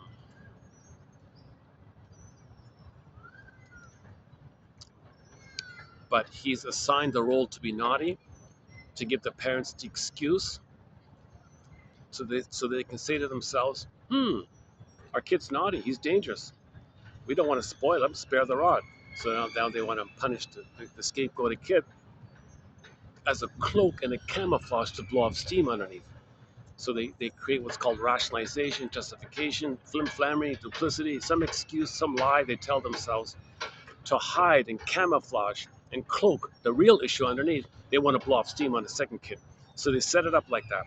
The mother doesn't love the second kid, make them naughty, encourage them to be naughty, to give the parents the chance to say, aha, spare the rod, spare the rod, spare the rod. Okay, so that's just, they got to blow off steam to keep the parents together. So the parents can stay together. The kid keeps the parents together by taking the heat, by being a sponge of their hate or something.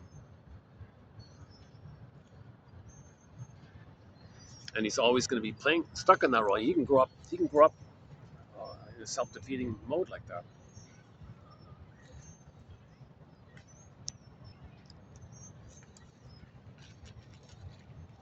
Okay.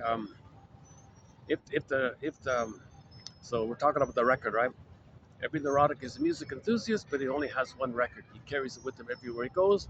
Every time he sees a turntable with never-ending fiery ardor, he spins off that his only tune. He plays that only tune.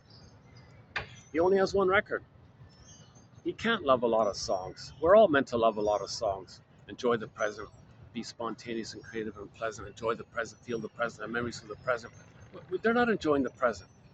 The present is just used to play and recreate the past in the present. You transfer the past to the present. You're not really enjoying. You're not really in the present. You're in the present materially, yes, but you're just using the present. You're misusing the present um, to see it as the past because you're replaying the past. So, due to the compulsion to repeat, this need to repeat means at the same time we're transferring that memory loop to the present and recreating in the present and do this to the past because we're still in the past, emotionally speaking, psychologically speaking, grand design, emotional needs, unmet needs, unresolved issue with the mother, unmet needs with the mother. This real life force energy issue is being transferred to the present. So you're not enjoying the present. You can have new songs. You only have that one song. You can't make new songs because you only have that one stubborn record that you keep replaying over and over again. Now, the positive intention of doing this is that when you repeat it, you're meant to make an inference and say, hold the phone here. What I'm doing here, is that like a reflection or a communication, something symbolic? of what happened in the past? Am I doing this in the present to know the past?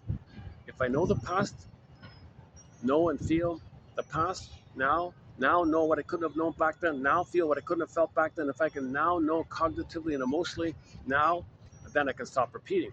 But if you don't do that, you just keep repeating until you do that.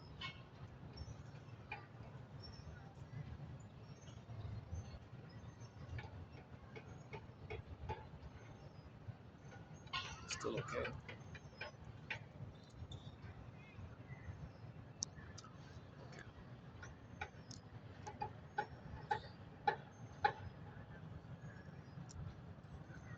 Yeah, I wanted to, yeah, I was going to play, well, just imagine, okay, your mission should, well, I don't even have the theme song.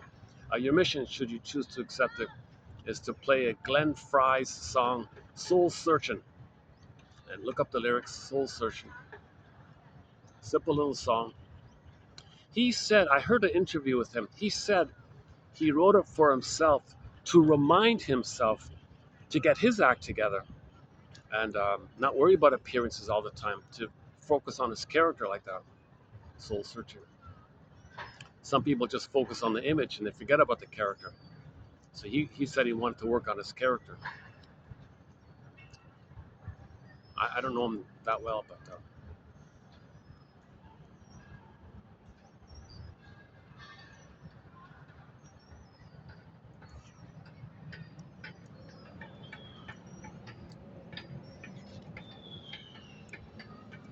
the only song of his that I remember is "You're a Part of Me, I'm a Part of You."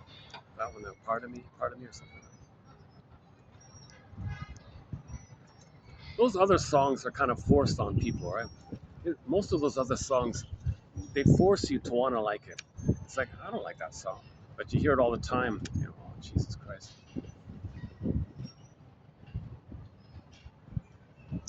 Oh, he played that "The Heat Is On" song.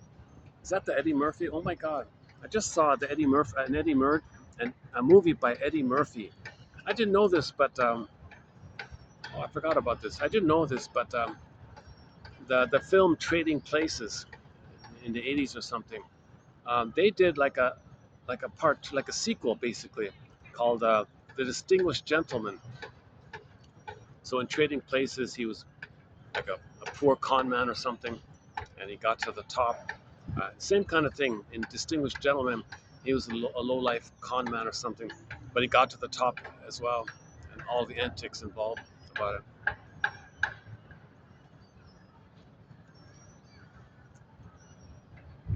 He ended up as a lackey yes man for a very top guy, and somebody said to him, "I'm not going to listen to you. You're just a yes man." No, that's not true. Sometimes when he says no, um, I say no.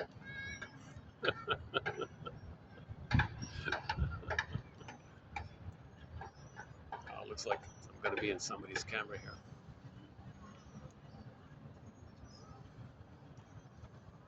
In somebody's video, I mean.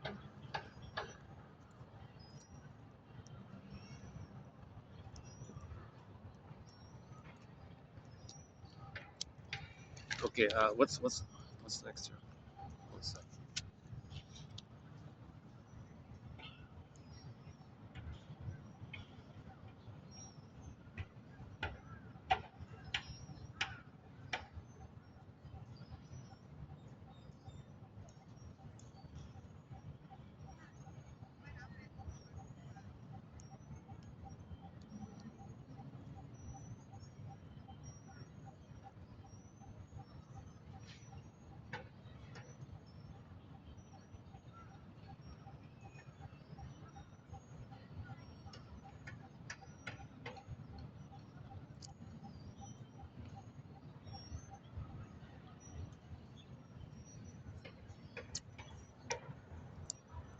This would be a good time to play a song, huh? Soul Searching. Look, I'm feeling in a slightly easy, not too serious mode today. I've done a lot of serious, emotionally charged, I mean, like concentrated insights. I've covered a lot of ground. in this encyclopedia. Once in a while, I gotta lighten up a bit. I try to lighten up a bit. Okay, so we're still talking about the record, right? The 45 record.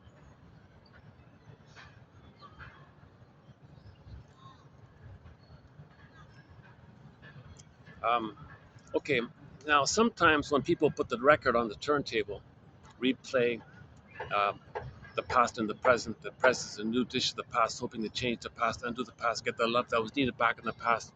No time machines, that doesn't make sense. Some the other version of replaying is more benign. It's painful. It's also dysfunctional, but it's considered um, slightly less harmful if the trauma's post 18 months, but prior to 36 months. They don't have the psychological birth yet. So they're stuck in that later phase, the rapprochement phase. So that means they didn't cross over. The crossover, the Faustian bargain, is when the pain is before 18 months. If the mother king loved the child enough to get him over that 18-month hump, then he can still be himself. He's got enough love to keep his soul, to own his soul, to have the soul, to be in touch with his soul. Yes, it's wounded. Yes, it's frazzled. Yes, he's in pain. Yes, he feels defective and no good and guilty and all that stuff. And he's in touch with that. He doesn't need proxies to have that. He owns that it's his. He admits that it's his. Okay. Now, when he replays the record, okay, he simply plays himself. It's more benign and direct. And he just finds others or coaxes others or expects others in a self-fulfilling prophecy by provoking, coaxing, or expecting it again and again, expects it, or chooses people who are rejecting and just replays the rejection. So when the clingers and the pleasers and the codependents get replay the record, okay, they play themselves and either choose people who will reject them, I mean not help them in their development, okay, not meet their needs like that, or find someone whom they can coax to reject them. If you play the Warren Zevon song mentioned earlier, if you won't leave me, I'll find somebody who will. So they don't cross over. They don't shame others. They just find others who will shame them. Okay, so they're more openly, overtly masochistic. Now the sadistic ones prior, they are masochistic.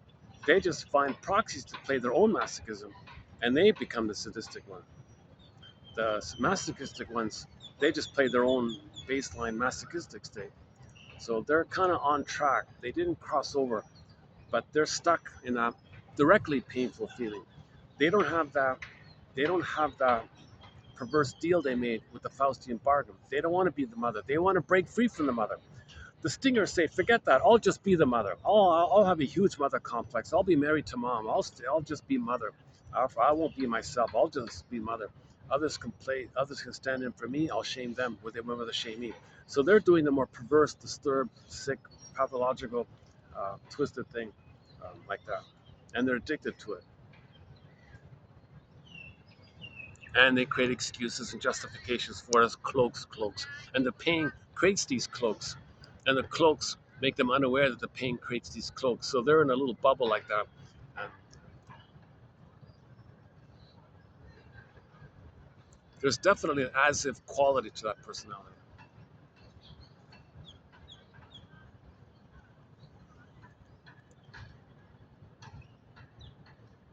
Still okay? Okay, still doing okay here. All right, let's keep going.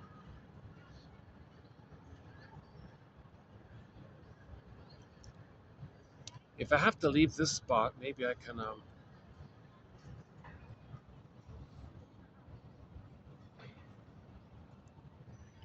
This is really the only doable spot here. If I have to leave here,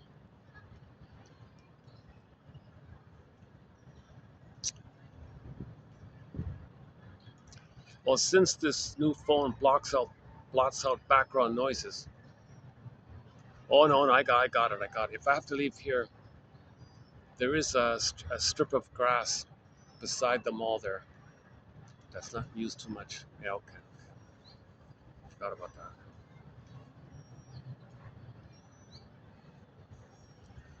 Okay. Where are we here?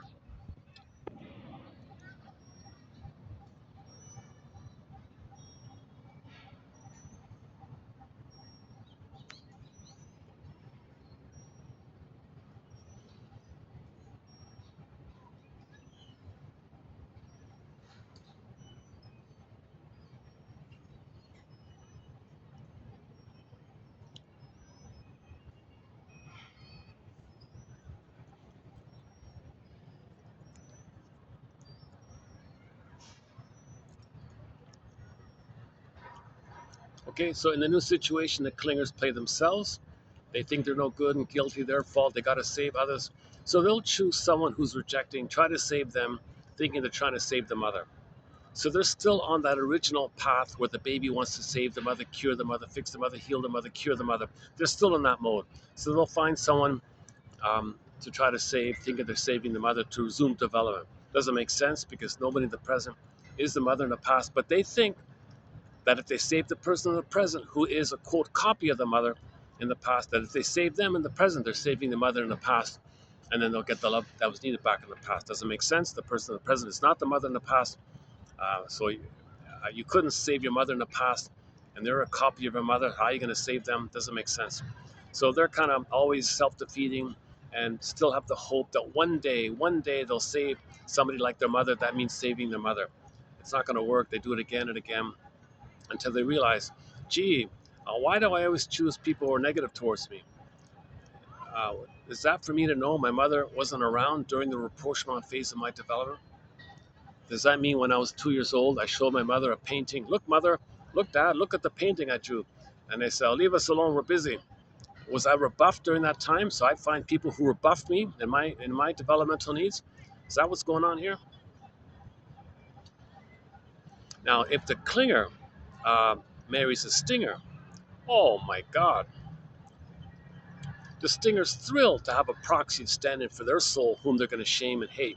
The clinger says, ouch, but that makes sense because I'm no good, and I got to save the stinger because maybe I'm saving my mother. Stinger says, I don't know what you're talking about. I'm just thrilled to have somebody to shame and hate because you'll be a proxy of my soul. I'm married to mom. I'm not going to be married. I'm not going to love you. I'm married to mom. I am the mother. So they don't. The stingers don't know what the clingers are talking about when the clingers say, well, let's grow together. Let's heal together. Let's have a feelingful feeling. Did you say feeling? Did you say trust? They hate all that stuff. They got to mock it, shame it.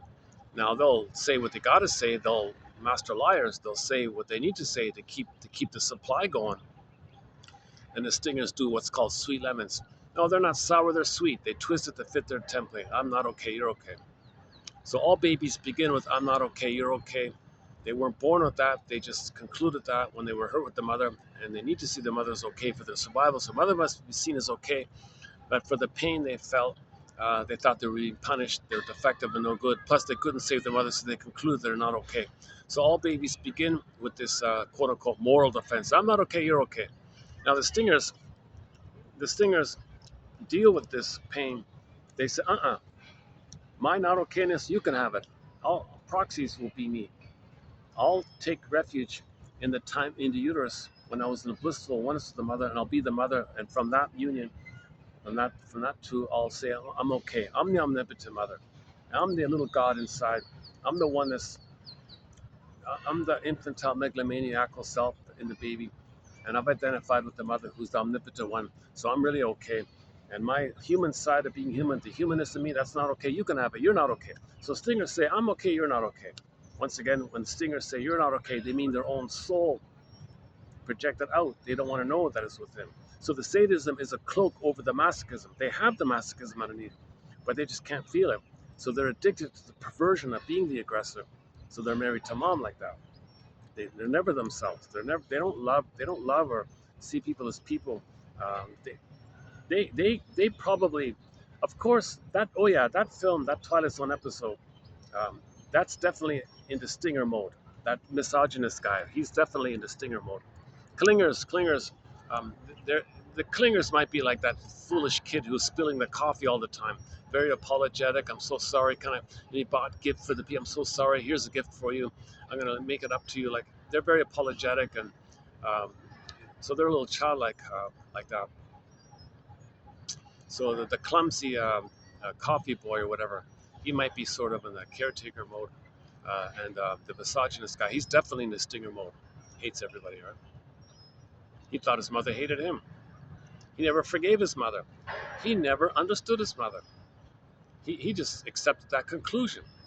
Now you got to update it. Adulthood, growing up and healing means update those false beliefs. Your mother didn't hate you. She was impaired. You were enraged by your needs not being met, but she didn't hate you. If she hated you, no, sorry. second.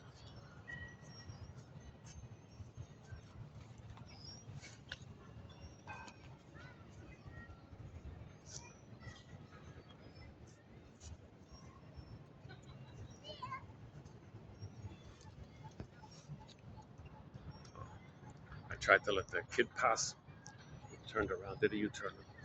It's too narrow to pass here. My goodness, I can't even, I can barely sit here. This is not really a walk. Is it a walk? Oh, I guess it is. Well, fair enough. If someone wants to walk here, I'll step out of the way.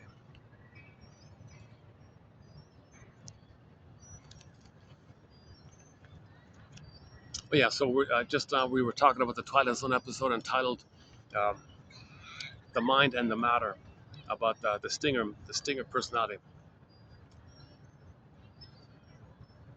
So he was definitely an antisocial type, a curmudgeon, a Grinch, a Scrooge, definitely like that.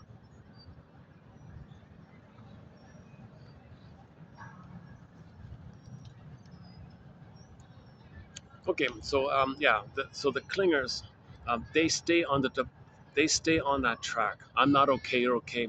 Moving toward the eventual conclusion of the psychological birth called whole object relations of I'm okay, you're okay, person to person, you're a person, and you're all right. You have feelings, I feel that. I have feelings, I feel my feelings. I recognize, I have empathy for you having feelings. We have a shared uh, feeling. I see you feelingly, you know. I see you feelingly, empathy like that. That's the normal state of affairs. I'm okay, you're okay. So the clingers can move forward. They want to move forward to I'm okay, you're okay. Now the stingers, it's all flipped over. It's derailed. Their their their development is kind of um, they got more work to do to get back on track.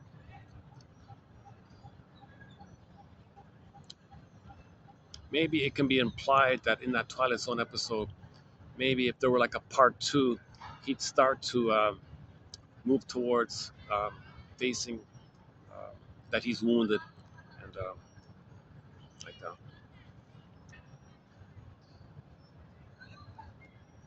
And he would do some soul searching, play Glenn Fry.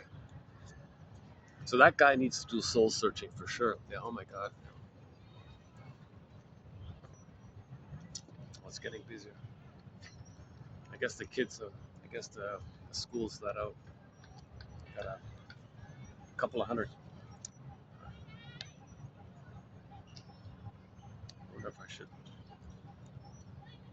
Maybe I can move to the mall. That part of the mall. That's. Yeah, I'm thinking maybe I can move to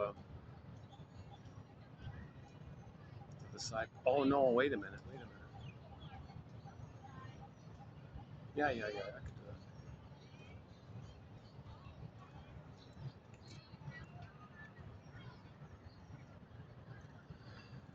Oh, I'm just enjoying this nice. This is the nicest weather I've experienced in the past 1 year, right here, today. Oh my goodness. I'm definitely going to get a dream. So if you get a dream in the morning, you got to treat it as a letter from you to you. Don't you want to read the letter? If your soul sends you a letter, don't you want to read it? So go to the 2 videos ago. There's a quote there about the letters.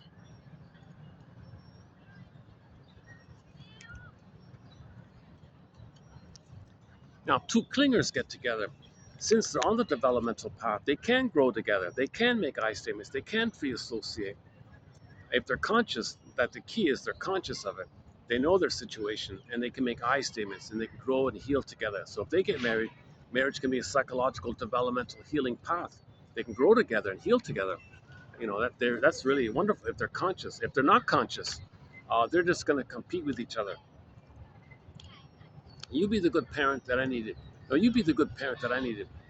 You help me find my birth. No, you help me find my psychological birth. No, you help me find my psychological birth. Um, so they're just gonna that's gonna rust out, sour milk, burn out like that. Now, when singers get married, things are simpler for them. They just scapegoat one of the children, or just agree to hate some third, fill in the blank, and focus all of their energy on blaming and mocking and shaming the third, whatever it is.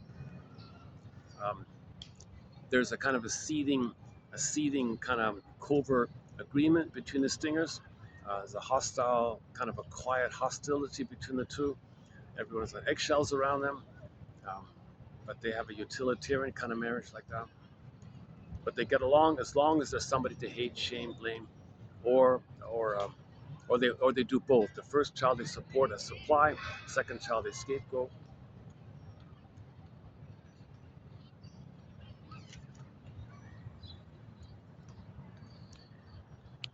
The two can't love. Remember that if the two singers get married, they don't love each other. They don't have the ability to love. So their union is a neurotic need to uh, cooperate, uh, to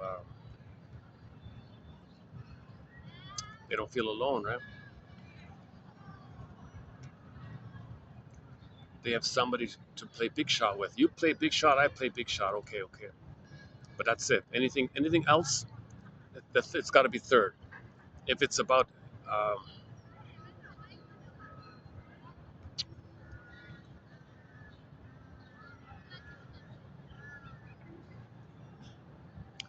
the stingers will have more external activities. They'll have more jobs, extracurricular activities. They'll both be way busier in the outer world. They'll barely see each other at home like that. They'll avoid each other, basically.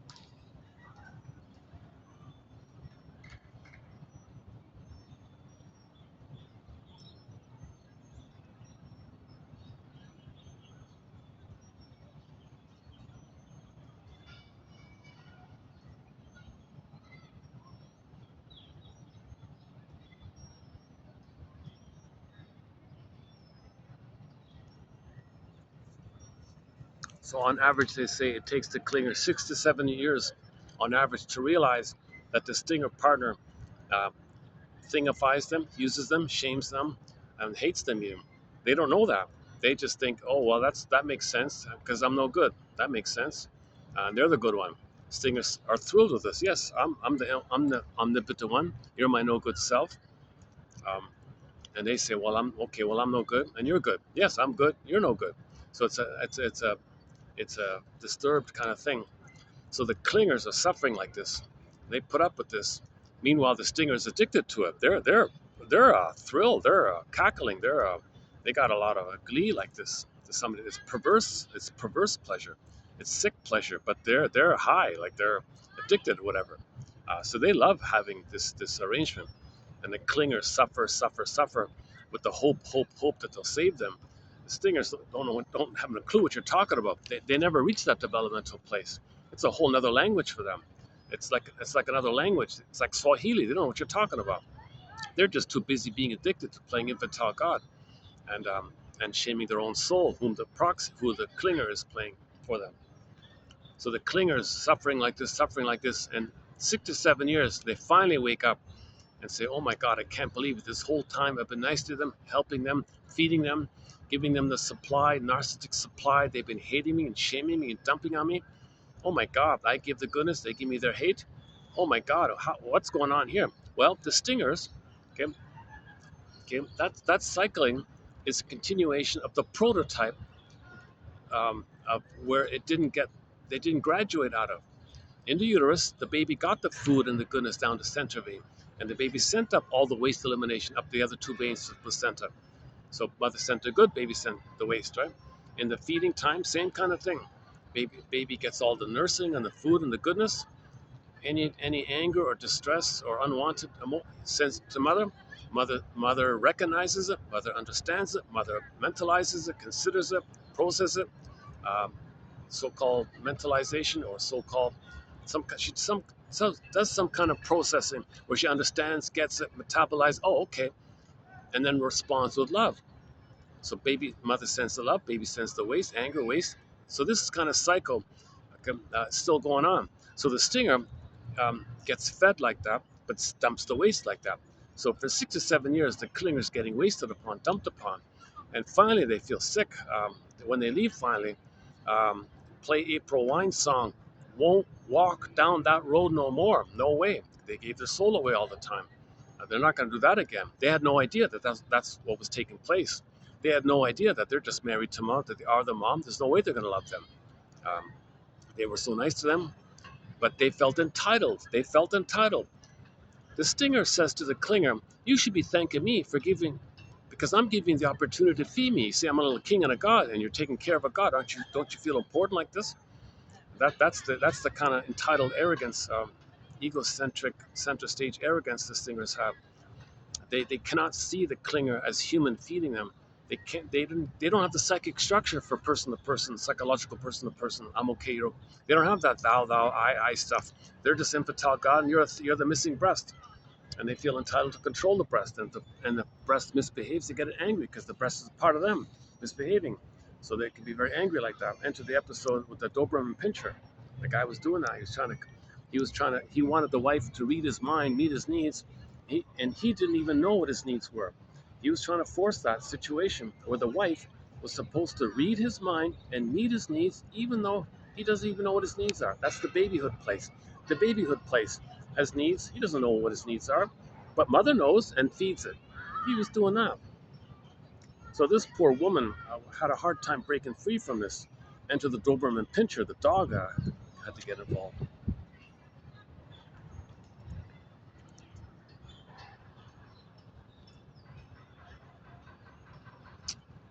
Hmm.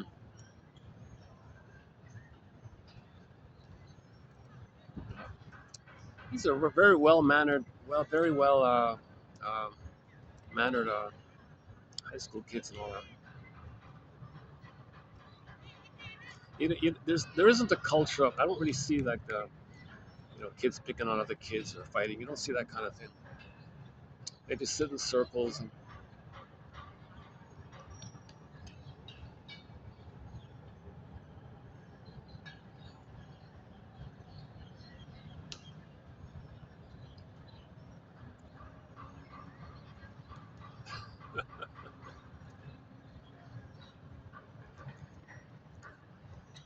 as usual, many of them, I'd say half of them are on their phones. Eh? Jeez. Maybe less than half.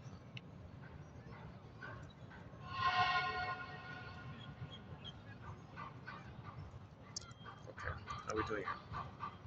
What happened here? Something. Oh, my phone's freaking out on me. That's the contrast.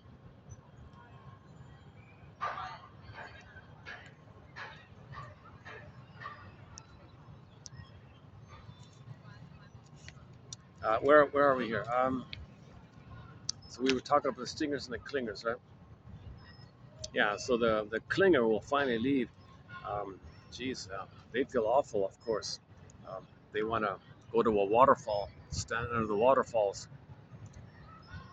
and try to cleanse themselves because for 6 to 7 years they've been dumped on. They got to find some kind of cleansing ritual. They got to clean themselves somehow. They can't believe it that the stinger was just filled with shame and disgust and hate and bitterness, like the misogynist guy in the episode. They can't believe it. They can't believe it. So they gotta repair themselves.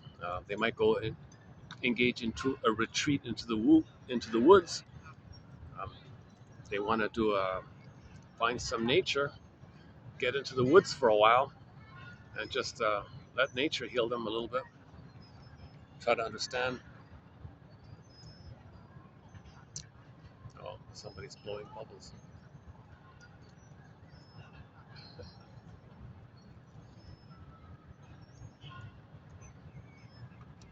Let's see if one of the bubbles can approach the camera. I don't think we. Yeah. Okay.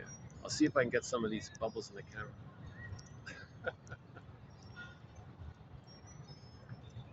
Well, he's a little old to be. He's a little old to be playing with the bubble toy.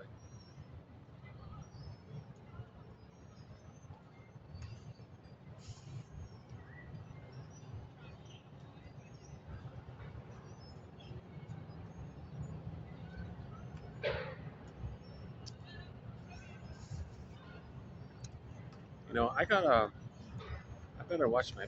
There's a guy. There's a guy who's not a student, but he gives me the vibration stick. There's no valuables. There are no valuables in my bag. But, one guy's behind my bag. Like while I'm talking, he might like just run past me, grab my bag. Jesus Christ! There's nothing in it except a dollar speaker, an old broken phone, and and the battery. That's it. And some juice, empty juice carton.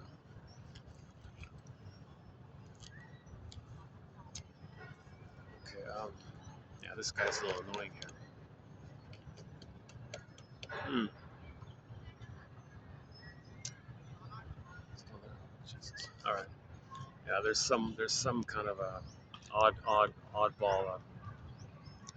kind of staring at me a bit.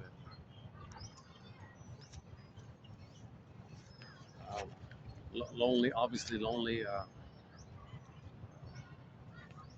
So looking for connection. Life forces object seeking. This guy's looking for a connection or something.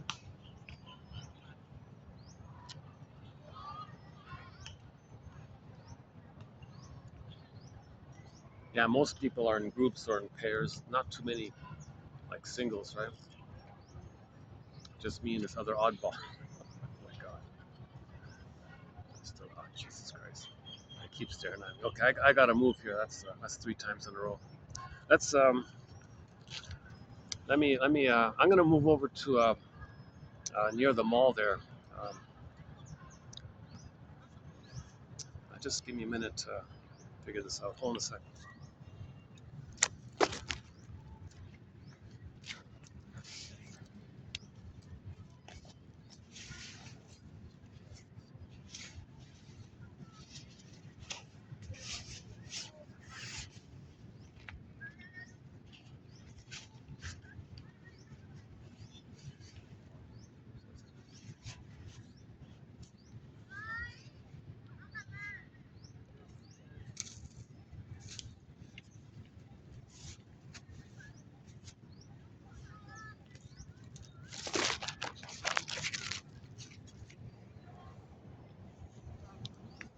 Okay, let me go this way.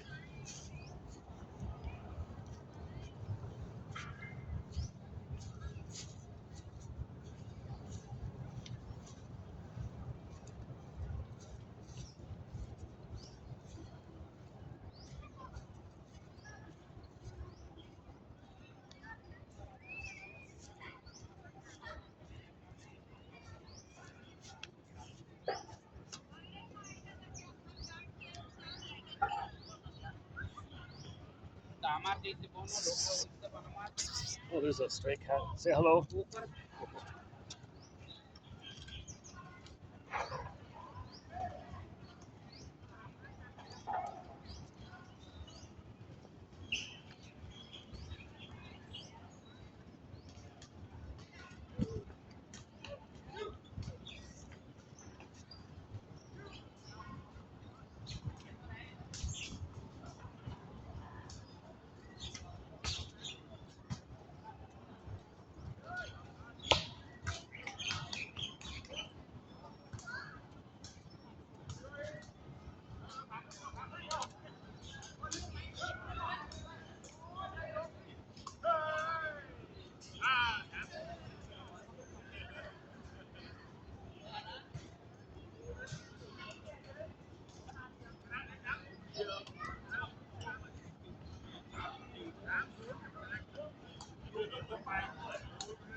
They blocked. They blocked. I got to take the long way around. They blocked the path here. What about this one? I want to go into there. Renovation in progress.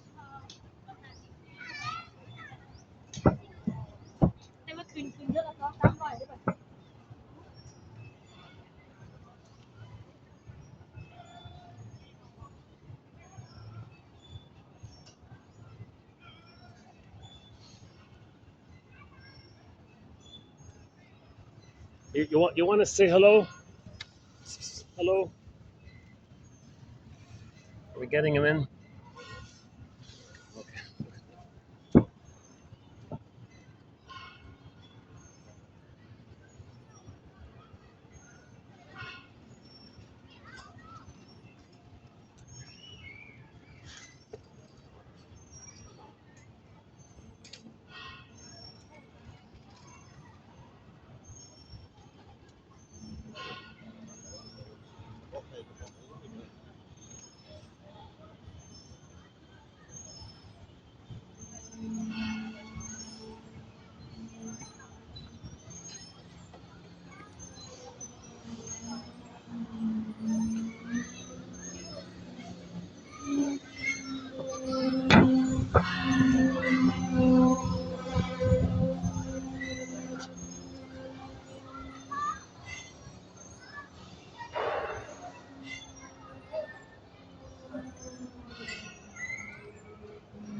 Oh, there's the little white flower, narcissus flower.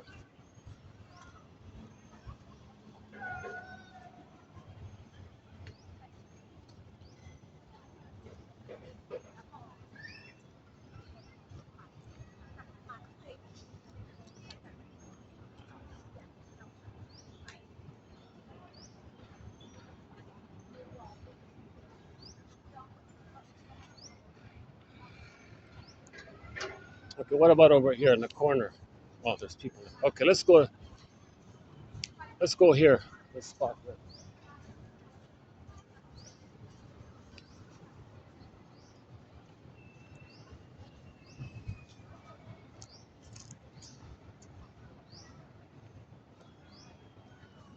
It's not gonna work. Okay, if I sit here. Okay. Oh, thanks. Oh, that's okay. Oh, okay. Well, that's doable. All right. Guard said okay. Aha. Okay, good. One second.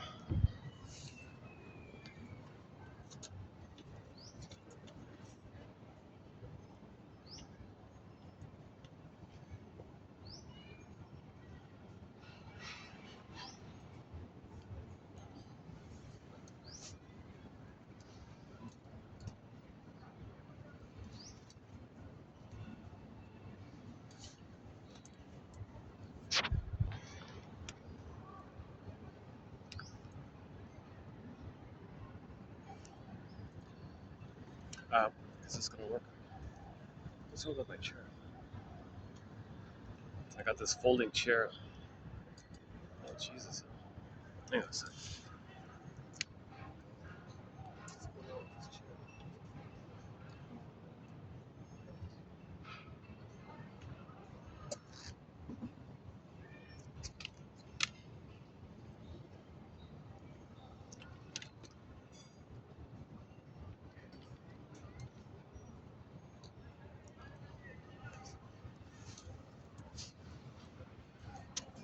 Okay, let's just do this then.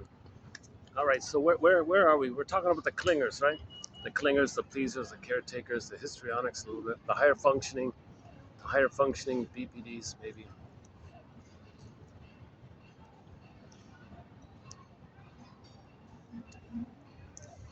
Yeah. So the clingers, right? The clingers can make I statements. They can free associate.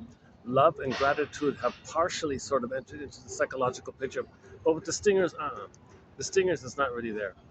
There may be the odd moment, who knows, but by and large, in terms of general, consistent, regular personality, um, you'll rarely see that kind of thing. Now, some people create euphemisms. That's just their style. That's just their love language. Oh, really? Yeah. Wow. You're not going to heal. You're not going to heal if you don't call a spade, right? Um, okay, so the Janov quotes are very helpful. 2745 to 70. We did a 26 special run on the work of Arthur Janov. That's a very helpful batch there. The recent one by Anne Teachworth, 20, although done about 2 weeks ago, 41, 2941, 2941 to 3, is that right? And then 2901 to 14, the 14 videos by Miss Golem from her two books called Trapped in the Mirror, okay, about the narcissism, and then the follow-up called Unloved Again about the constructs, frozen child, freezing parent. So yeah, we talked about the three faces of Eve yesterday, about the Jane mind. You want to build a Jane mind. So in the healing journey, number one, you got to build a Jane mind. A mind that's the central ego, the adult ego that holds the two sides of the coin called the both and. It's not either or. If you think in terms of either or slogans, adversarial slogans, jungle slogans, my greed, your greed, okay, either or, if you think in that kind of terms, you're maintaining the loyalty to your mother. You're maintaining your trauma bond to the mother because you're perpetuating and you're recreating and re-stimulating that trauma that leads to either or thinking, oppositional thinking, because the baby was in a jungle with his mother when he thought he was a goner, when baby's needs didn't get met. It was an issue of survival. So when you maintain jungle slogan thinking, either or thinking, okay, you're just kind of like, you're just loyal. You're just saying you're just loyal to the mother. That means you don't have a beingness. Um, so to get the beingness, you got to upgrade either or to both and. So in the three faces of Eve, okay, you saw Eve white, Eve black. That's splitting either or. So um, the solution was to build a Jane. When the Jane was there, then the either or dissolved away, kind of thing. And the daughter said, "Oh, mother, please be Jane. I like it when you're Jane. I don't like it when you're Eve white. You're too depressing and gloomy, miserable like that. I don't like it when you're Eve black. You're too dangerous. Could you please be the fun, intelligent? I feel I can grow with you. I feel safe with you. I can play with you. I feel delight with you. Could you please be the Jane, the healthy adult one?" So finally she became Jane. She went to therapy for 3 years. We don't see the therapy process in the film. All we see is some pompous guy smoking a cigar, standing in for Mr. Freud like that. So we don't see the actual process of how the character got the Jane mind, became Jane. So that's the third side of the coin. So you got to get to both and the third side of the coin, the middle way, the golden medium, the middle way. Okay, that's called building the ark. Robert Bly thinks that means when Noah builds the ark. The ark, it's on the water's the unconscious. So you build the ark, the boat that's above the water. Because if you don't have the adult mind, then you're swimming in the unconscious. That's Eve white, Eve black, or in Miss Golem's model, frozen child, freezing parent.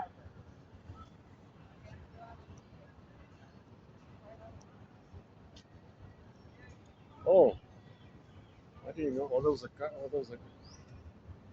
there's a guard station just beside me here. I didn't notice that. Let me try another spot here. Maybe it's better if I.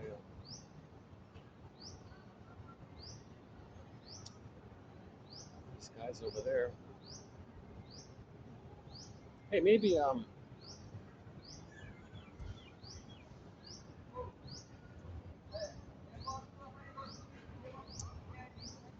Okay. Let me make another adjustment here. Hold a second.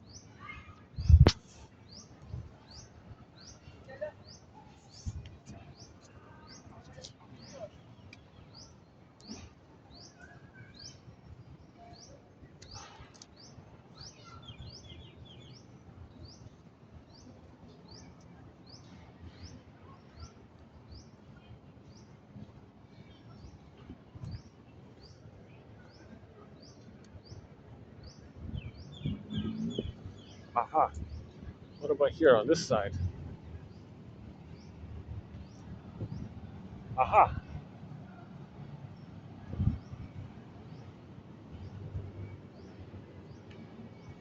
cars can enter that way, but not that way, right?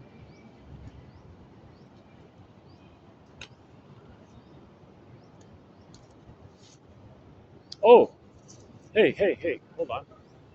What about up here?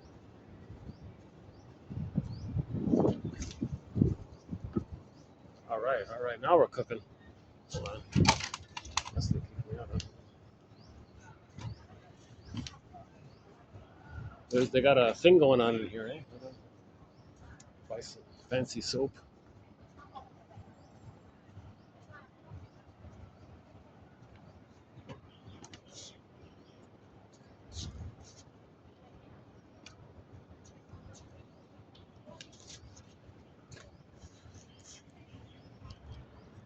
Aha, how's this?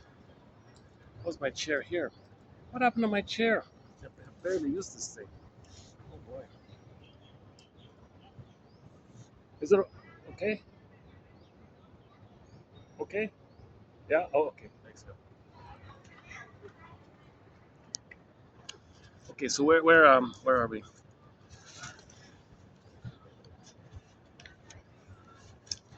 Um, the truth is, I've read the quotes already as a preview. I did these quotes already in a preview mode before, so um, I'll just leave them posted below. So there's nothing really too dramatic here with this batch, except for the last one. I would highly recommend this classic here by Edmund Burglar about the record. The rest are kind of general. Like this one is just sort of brief, sort of introductory psychology 101 introductory comments about various defense mechanisms, rationalization. In intellectualization, we avoid potentially overwhelming feelings by focusing our attention on things that allow us to exercise that part of our mind devoted to thoughts. So you just keep it in your head all the time. So the example was at the funeral. They talked about the details of the procedure and didn't care about the loss. So that was so they kept it all in the head, kind of thing. In projection, we assign to others our in projection we assign to others feelings or thoughts in ourselves that are embarrassing or unacceptable to us. For example, one guy lost an argument, and you just said, "Oh, you're the dumb one." He felt dumb, but he said, "No, you're dumb." That one idea. Okay, reaction formation, you see the counterphobia, sublimation.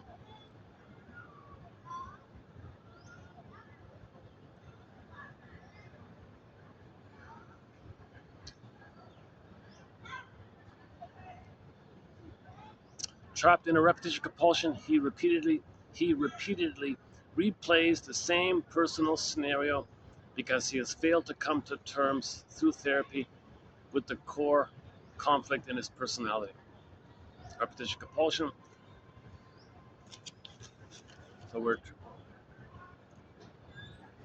going on here? Why the guy's staring at me?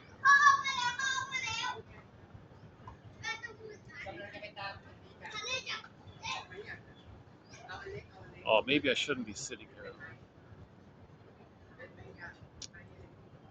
Okay, let's make another adjustment here. One second.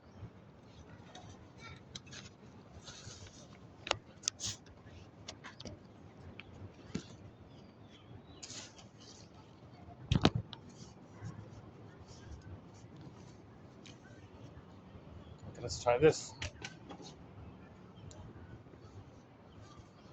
So that should ease everybody's concerns. All right, that should work. Okay, where are we here?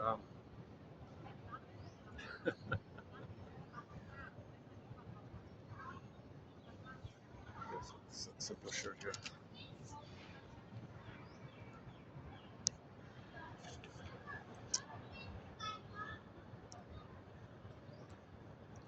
Okay, the first two are about relationships.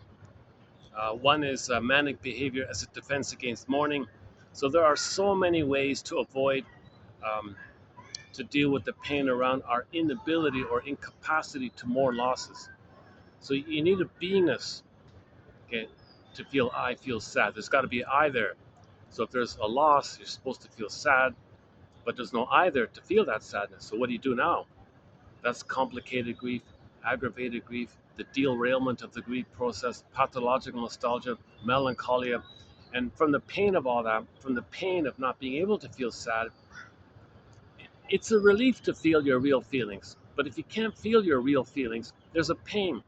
So to escape from, to bury the pain, to repress the pain, you engage in manic activities, manic defenses. So one guy, this one person got divorced, and then they entered into promiscuity, where quantity replaces memory of quality. By engaging in numerous affairs, the ex-partner is punished in one's own mind via infidelity. So now you're, yeah, okay, another defense mechanism. You're going to blame them. I hate you. So your hate, you can't feel the sadness. So one defense against sadness is hate. Hate is a shield for your sadness. Play self-saboteur by a delirium. Anger is a shield for your sadness or something. A bow and arrow for your how did it go in? Play a delirium self-saboteur. So one defense against the inability to mourn is just to hate somebody. So you hate the person. So you punish them by having all these affairs. See, I don't need you.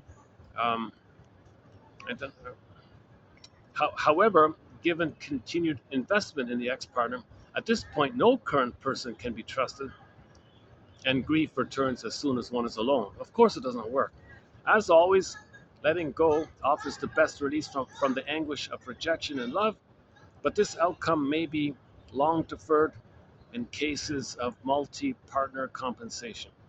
Insofar as, quote, sleeping around amounts to a means of denial that there is a loss that must be mourned, the person is running from pain rather than dealing with it.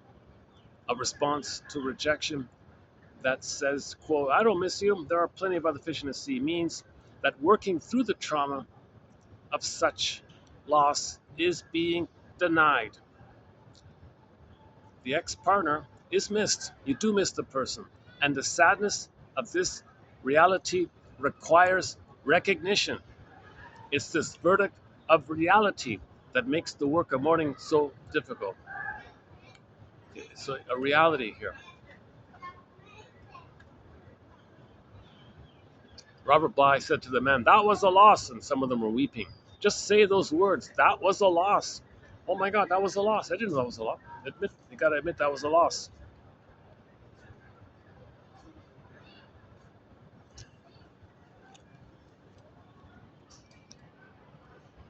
Okay, the guards have gotten used to me.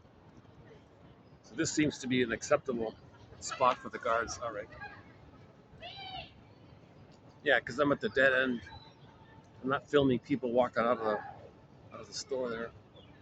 So that's okay, yeah. Actually, I'm not filming them, but they don't know that. I'm filming myself. I sometimes get that misunderstanding. I'm filming myself, but when someone walks in front of me, they think I might be filming them.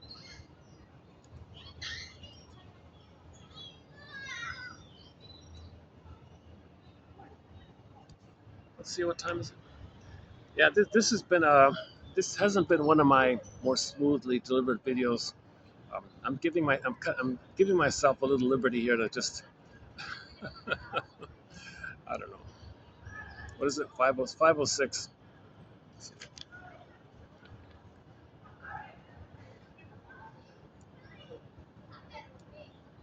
Um, Coming up in 2959, maybe, let's do a preview of some upcoming quotes. Let's see.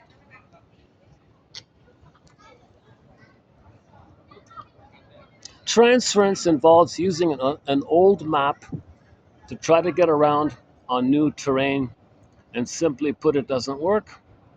One way to detect transference is to closely monitor our clients' perceptions and treatment of you that don't fit properly.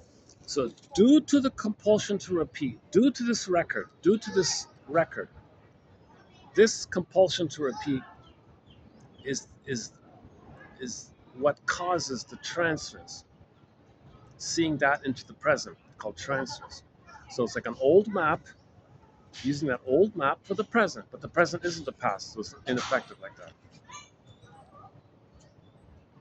the client's experience of the person, of the therapist, that is shaped by the client's own psychological structures and past, and involves displacement or transference onto the therapist of feelings, attitudes, and behaviors belonging rightfully in earlier significant relationships. So we recreate in the present to know the past. The person in the present brings it to your attention, then you stop repeating.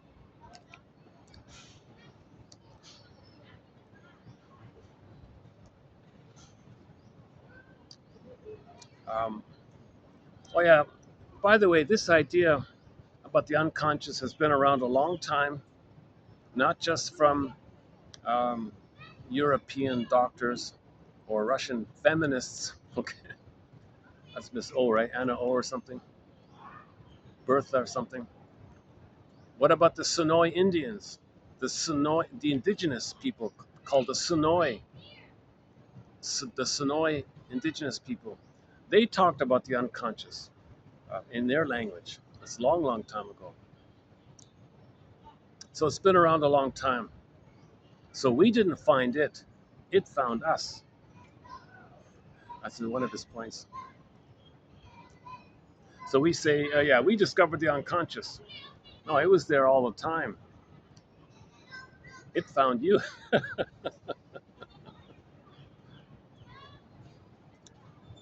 For example, um, he quoted one little anecdote from from the year 900 or something.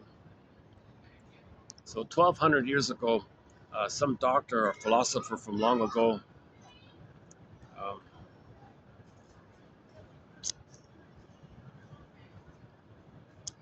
um, so there was some guy went to the hospital. They didn't know how to help him. He was a little delusional or something. So um, the philosopher said, or don't worry. Tell him that he'll get what he wants. Um, Help is on the way. Buy some time like that. So the philosopher arrived. Oh well, for me to do what you want, first you need some preparation here. So I got to change your diet. I'm going to give you some new kind of food or something. He said, okay, okay. And then because he had better food and diet, nutrition, his problem went away. So that was like a little trick like that. So the philosopher was mindful to uh, validate his concerns. Um, he feels important with them. So say, yes, yes, I agree with you. But for me to do what you want, I got to change your diet. Is that okay? But the diet was the medicine. Let food be thy medicine. So he gave him herbs or whatever, and he was okay afterwards.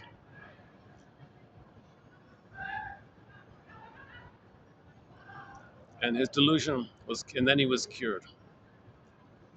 They then offered him the suitable food, which he partook, and gradually he got better.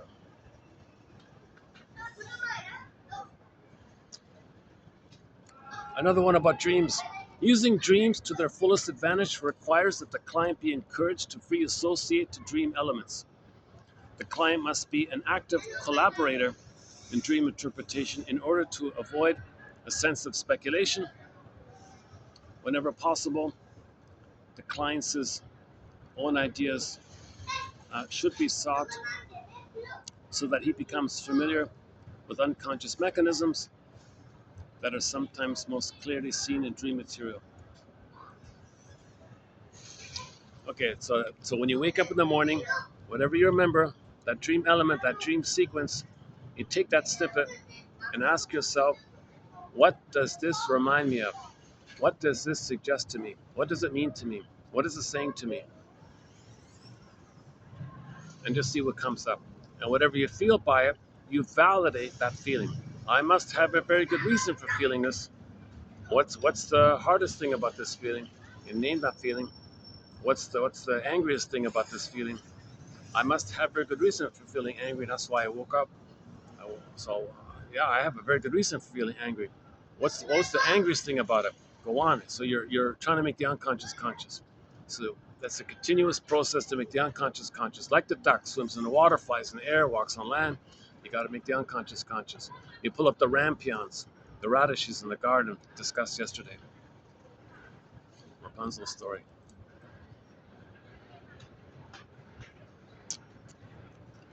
From Maria Bergman here. The client who cannot remember, the client who cannot remember in analysis reproduces his memories not in words but in actions. He repeats his memories in action over and over again without knowing that he does so. The transference relationship becomes a vital arena for such repetitions.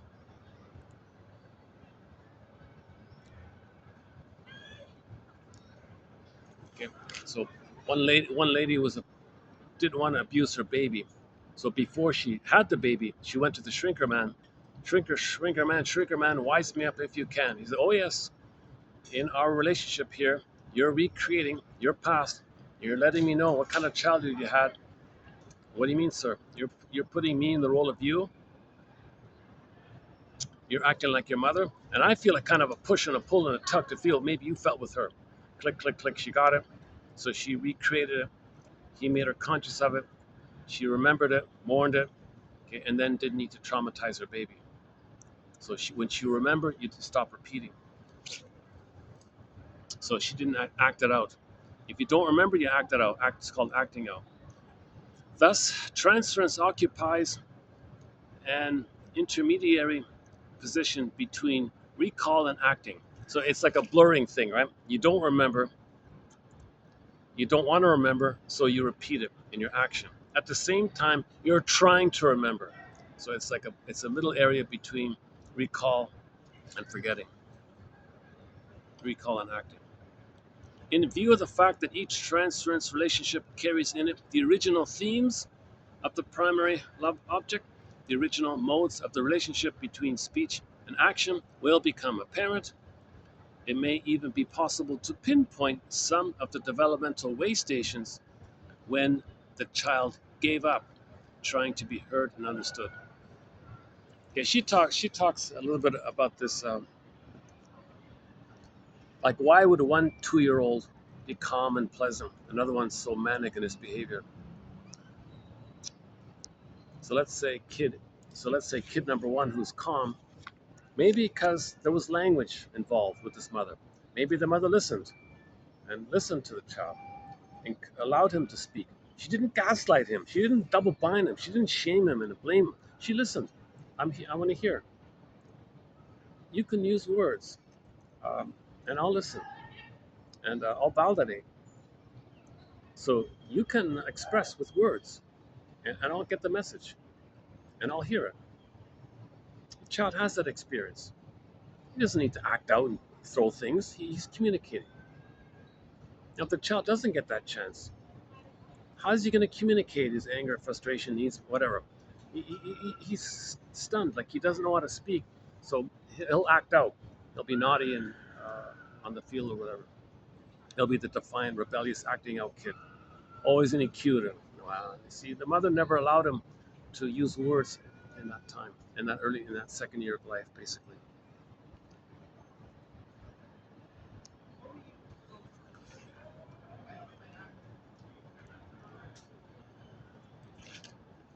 Yesterday, we covered a lot of ground yesterday um, about transference and repetition compulsion. So a very good follow-up to this video would be yesterday's video, another part video. I would highly recommend yesterday's video. We did a preview of 28, 57, and 8. A lot on repetition compulsion and transference, and a little bit about self-defeating behavior. So we cover a lot of ground. I didn't cover much ground in this video. I don't know what it.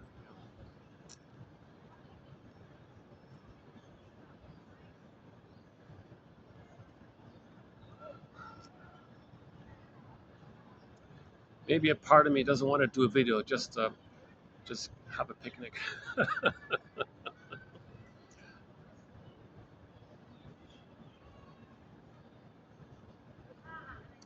I can see a bunch of kids playing with badminton in front of me.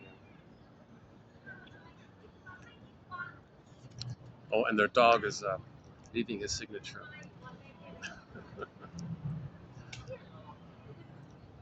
Will the guard ask her to? Oh, in that movie, Distinguished Gentleman, it was messy at the end. One guy said, "Yeah, well, can we put it back into the horse? Can we put it back into the dog?" Jesus Christ. Funny sentence.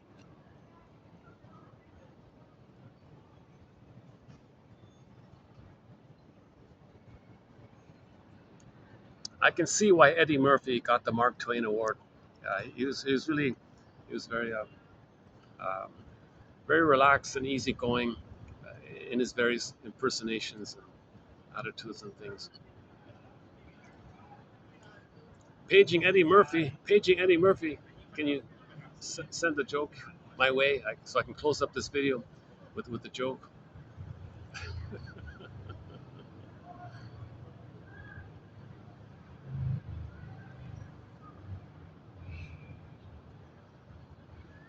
Maybe it was for that performance.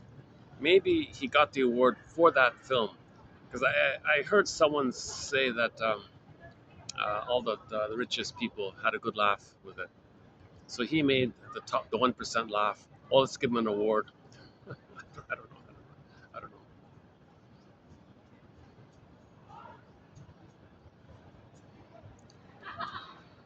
I'm not a yes man. When my boss says no, I say no.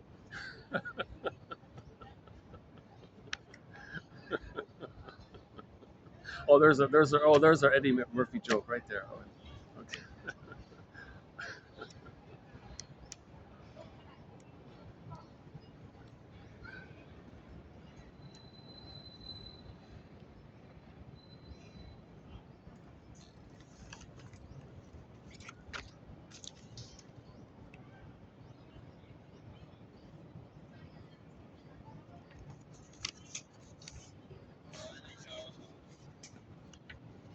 Repetition compulsion, a need to reenact one's unresolved problems.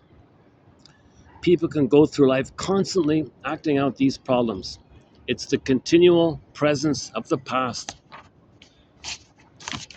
Okay, since we're on the topic, let's quickly run through some of them.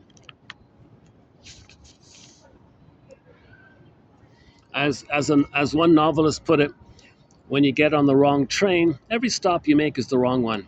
We are prisoners of our childhood. Tribute to Alice Miller here. Reacting to realities that no longer exist, or more accurately, recreating old realities over and over again.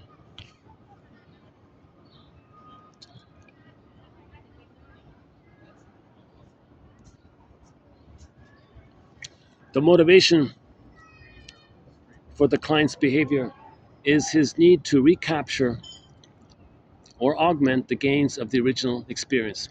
He may seek to bring about a repetition of the original catastrophe, the trauma, as in classical repetition compulsion, or he may try to obtain a better ending.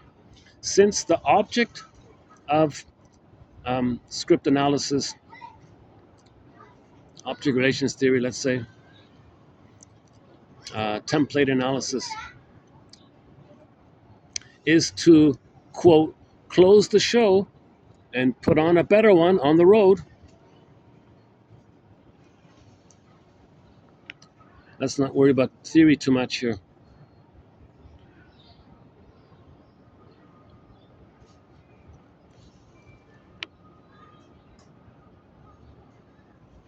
So she's trying to get a better outcome for the past.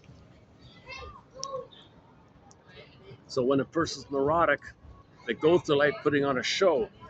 Well, let's close that dysfunctional show and put on a better show. It means it like that.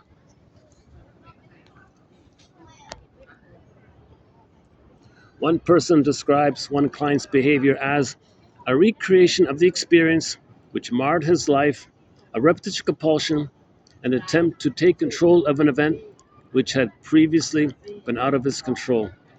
The client's victimatology was therefore by no means unique. As one man puts it, people often repeat their prior traumas, literally or symbolically, both conscious or unconscious. So the symbolically, um, so that's eating, drinking, cigarette smoking, gambling. That's all symbolic. Symbolic acting out.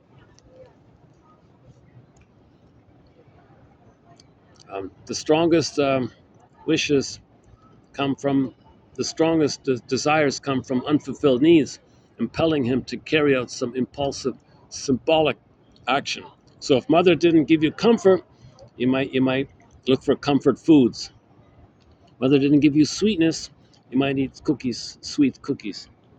If closure is not achieved, fixation results because life innately strives for completion, or innate drive for healing. Repetition compulsion, i.e., the compulsion to repeat painful experiences which one has not learned to overcome or live with. Okay, transference love, puppy love, falling in love, infatuation. Well, it's a kind of repetition compulsion whose origins are in developmental failures. It's a fantasy which derives from the breast mother. Falling in love represents an attempt to undo the original separation from her, as well as subsequent separations.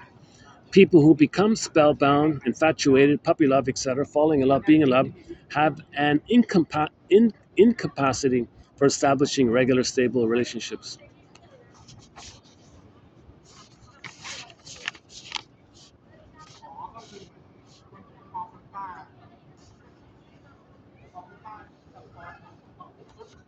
The caregiver child dance.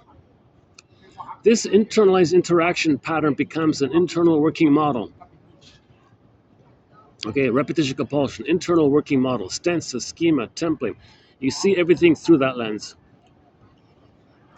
If this internalized cycle is dysfunctional due to parental whatever, fill in the blank, a repetition compulsion of the pathological cycle may occur and continue during adulthood.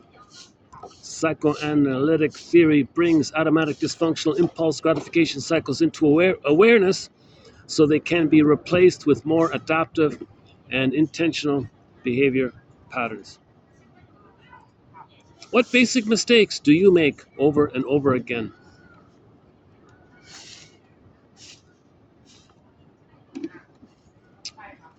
Confused and incoherent. That's what dreams seem to be when one tries to interpret them according to their content rather than in light of their psychological purposes.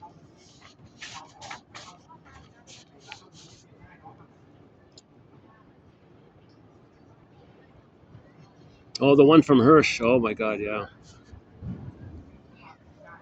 Yeah, so if Hirsch says if you're being dysfunctional and self-sabotaging your chance for happiness, self-defeating behavior, that's the reflection of how you saw yourself in your mother's eyes when you didn't meet her needs.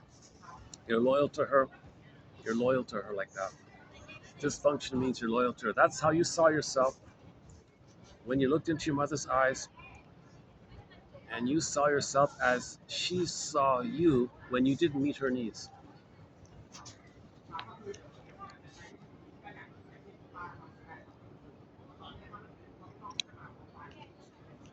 Okay, when we use I statements, we set up an examination process, so to speak. We ask ourselves, quote, what does this situation really mean to me? Okay, that's an elementary I statement. What does this situation mean to me? You don't hear him, but there's a fellow uh, yapping just near me here, pretty loudly, and he's smoking.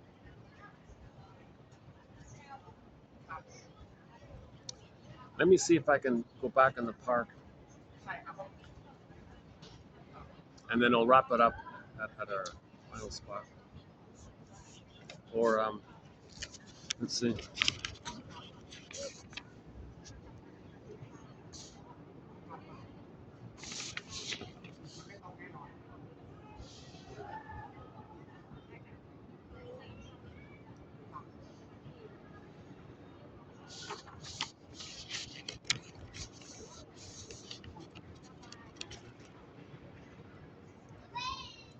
Let me make another adjustment here. That's okay. Yeah, that's okay. One second. Only moving 2 times in one video. That's pretty good. Sometimes I got to move 5 or 6 times. Okay, hold on a second. Let's do this.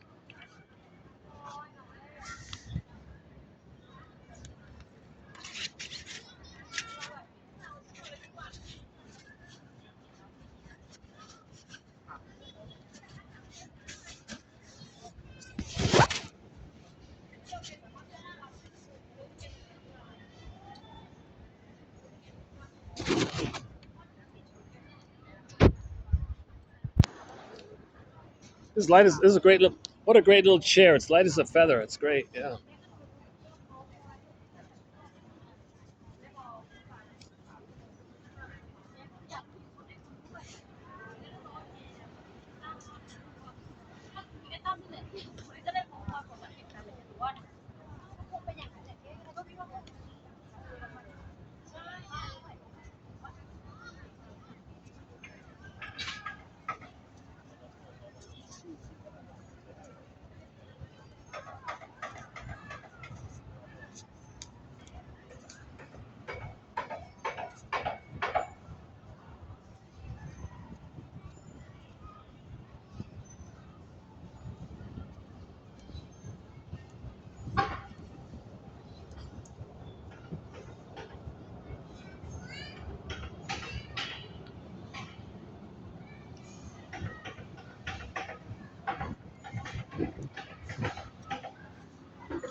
I want to get back to my. Oh, jeez. Oh, that annoying stranger is still there. Jesus Christ. Okay, forget that now.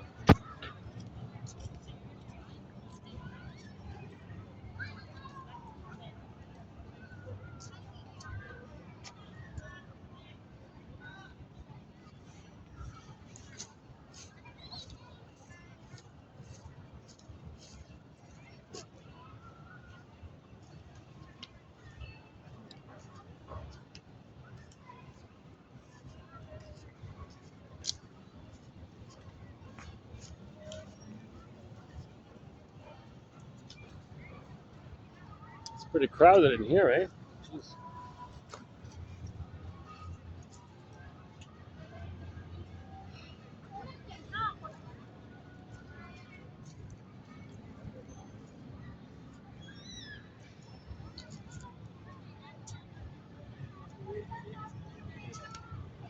Hmm.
let's just wrap it up here then. Any final thoughts here?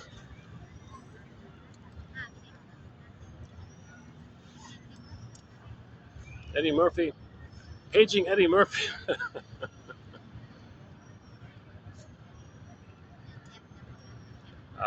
Yeah, okay. Okay. Oh, that annoying character's still staring at me. Jesus Christ. That's called a transference neurosis. It's a little too intense there, too symbiotic on me. Jesus Christ.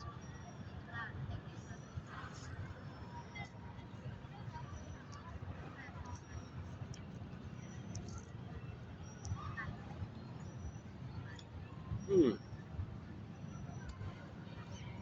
Maybe I can just block my view of him with holding the phone like this. Jesus Christ. Yeah, it's a little annoying. Huh? But considering there are hundreds of people here, only one, like that. He might be scapegoated. Maybe in his childhood he was the scapegoated one, and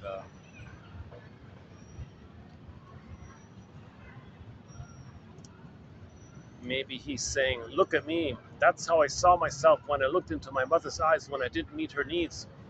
You see how my behavior like this? I'm rude like this, or I'm being a little." Yeah, he's kind of a. Um, he's kind of uh, interrupting people a little bit, staring at people kind of. It's okay to have a glance or a look here and there once in a while, but you can't like just like stalk them or something.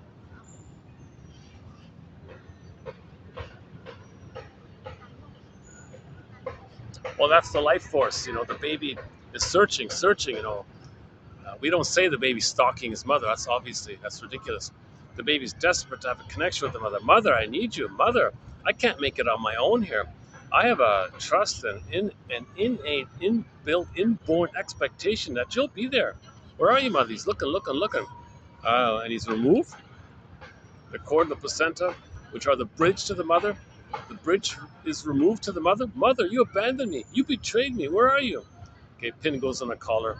Soul flies away in a swoon, in a trance. Okay, that's a betrayal. Now he's got to relate to this mother.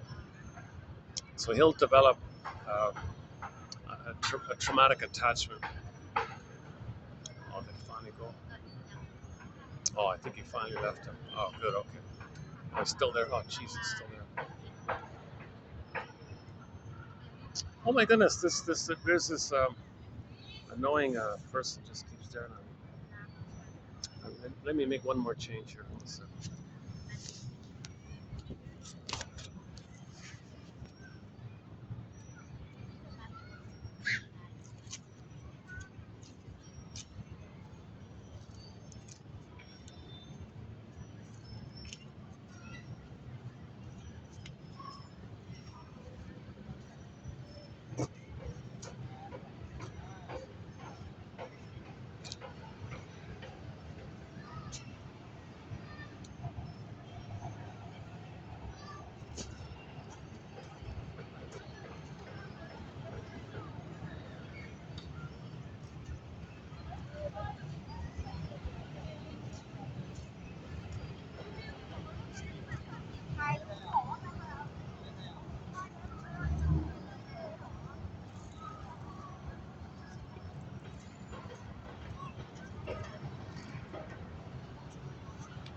Oh, I can't do this. People think I'm filming them, right?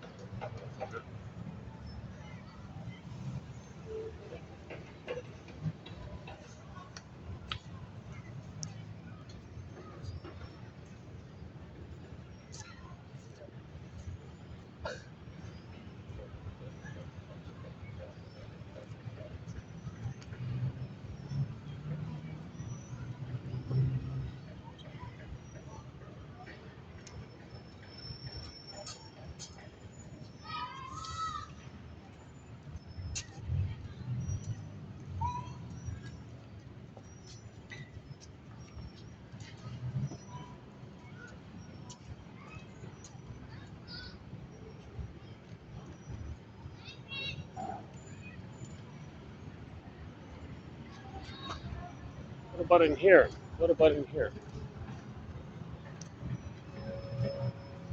Somewhere in here? You don't hear the street noise, right? That's the strange. That's the odd benefit of this phone. You won't hear the street noises.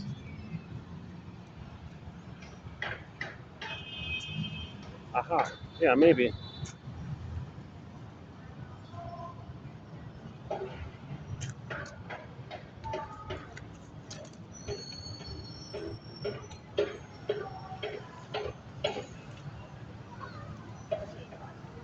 Oh. Oh, they're puffing up the toys. Oh, I see.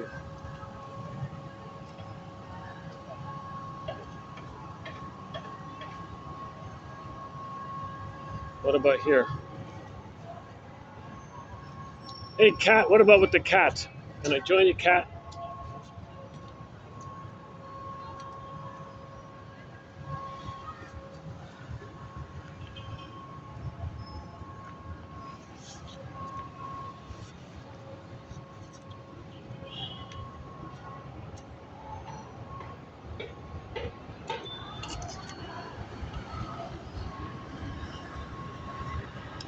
I'm curious. I'm curious on the playback to see if you can still hear me. If this phone blots out the background noises, it's pretty noisy with the traffic and the SkyTrain and music blaring from restaurants near me. So let's see if you can still hear me.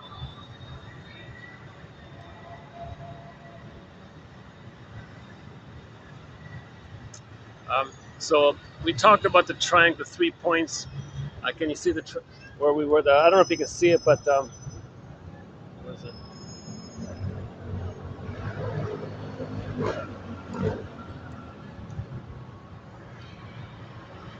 Okay.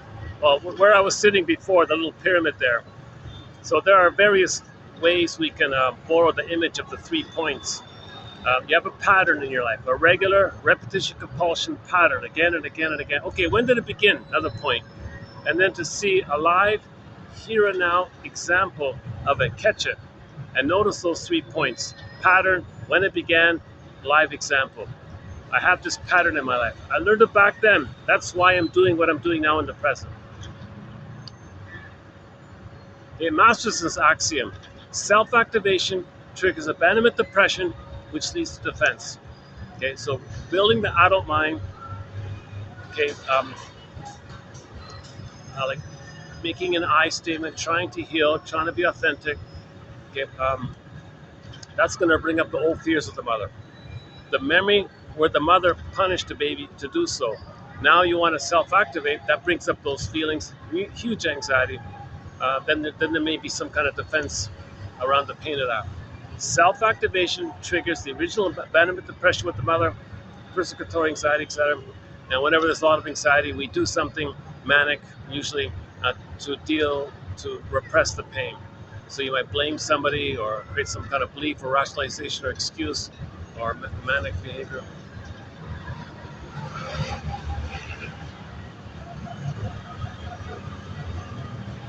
I have no idea if you're hearing me, because from my point of view, the street noises are louder than me.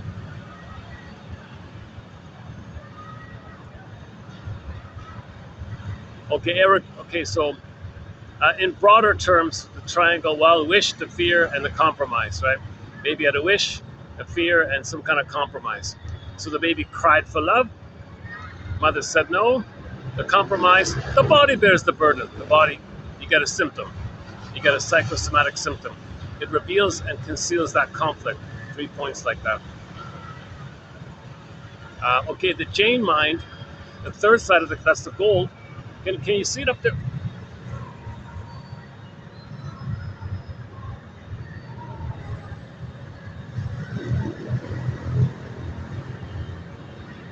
Oh, there it is. Yeah, yeah. In the middle of the screen, right? In the middle of the screen. Um, where are we? That one, right? That's the gold part of the top of the triangle. Is that right? Oh no, under that. Yeah, okay. Way in the distance. Yeah, there it is. So away, where are we here? Jeepers. Okay. Okay, so the gold part, I don't know if you saw it, the gold part could be the Jane mine. The both and. The both and. We're looking for the both and. There's the gold, right? Eric Byrne, right? PAC. But the P is the child, it's also the child. It just crossed over to identify with the aggressor, freezing parent, frozen child, E white, E black. So PAC, you want to build the adult, again with the A, the adult mind, the central ego, the Noah's Ark, the adult mind, the conscious ego in the present. That's a both and adult mind. If people come from A or if Eric Byrne commonly has a little figure of a person vertically PAC, right? And the partner PAC. You want to align. You want to align from the adult uh, to all three. So he's got an adult for the other three. She's got an adult for the other three. You need these crossover lines because the P is the child. So you need an adult for the two. There's got to be an adult ego stated, essential adult mind. You get that adult mind with the mourning process, the, the verdict of reality. Um, the mother failed, okay, and it, she didn't love the baby. That's a reality. You got to call a spade, and then the reality is the mourning. It's this verdict of reality that makes the work of mourning so difficult. Oh, it's really noisy here. I don't know if you're hearing me. With my old phone, you wouldn't hear me. So this is a real test. This is the noisiest spot I've been with my new phone. This is a real test to see if you can hear me.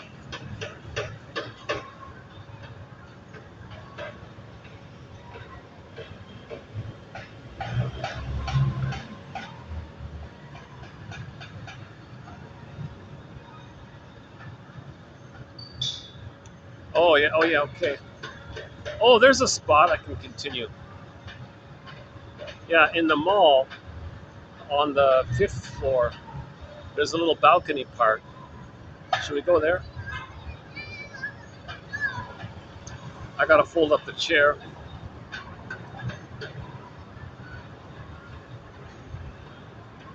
What time is it? Let's see. Oh, it's 5:46. No, forget it. It's only about 10 minutes worth of light, anyways. Okay, let's forget it. Let's wind this down here. Maybe I could bring up the music after all. Okay. I'll play music next time. In the next video, let's see if we can play Glenn Fry's song called Soul Searchin'. Soul Searchin'.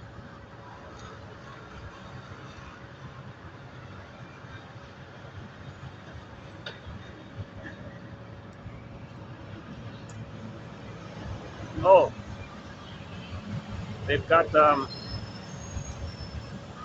here's one interesting little thing here. Let's see.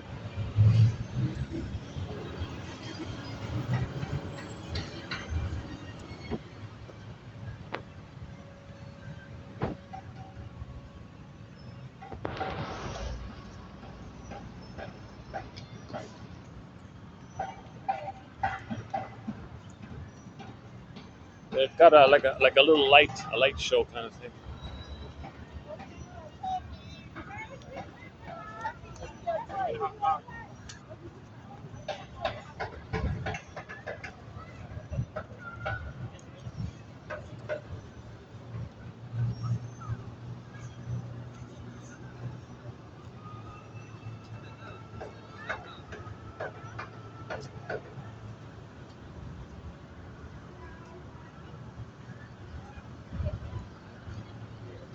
Oh, somebody's sleeping. Oh, somebody's sleeping. Okay, never mind.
let's close it up here then. Any final thoughts here? Eddie Murphy, I'm still waiting for your call.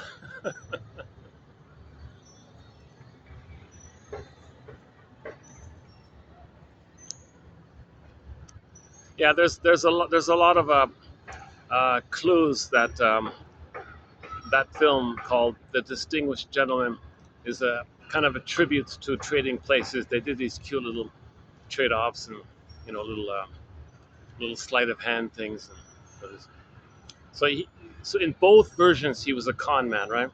In both versions, but he applied the petty con things, the same stuff at the high level, and it was legal, But at the bottom level, it's all illegal. You're out of order. How dare you say such a thing?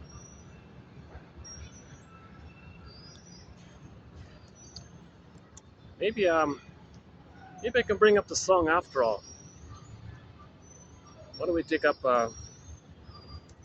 Yeah, let's close up with a song here. Give me a minute to see if I can pull it up here. Let's close up with Street Heart or something like that. Yeah, hold on a sec. I need 2 minutes to get it up here. Hold on a sec.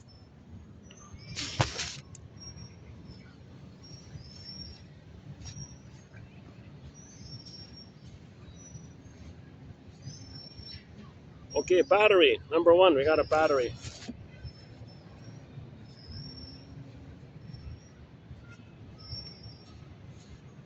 Okay, number two, we got a dollar speaker.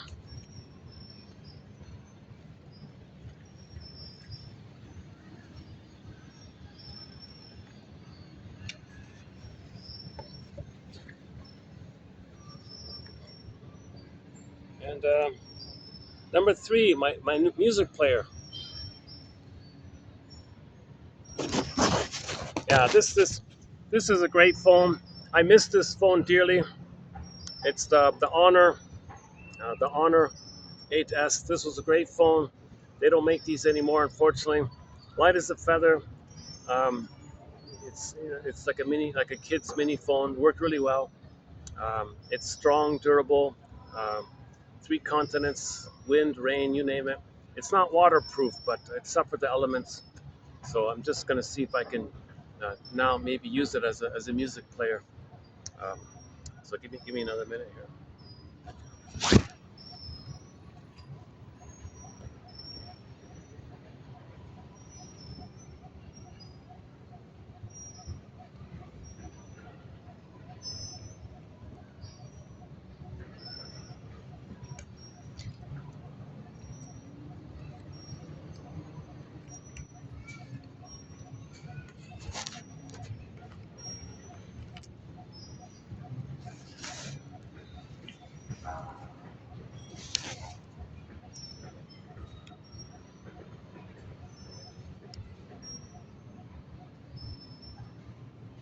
No? Uh-oh, what's going on here?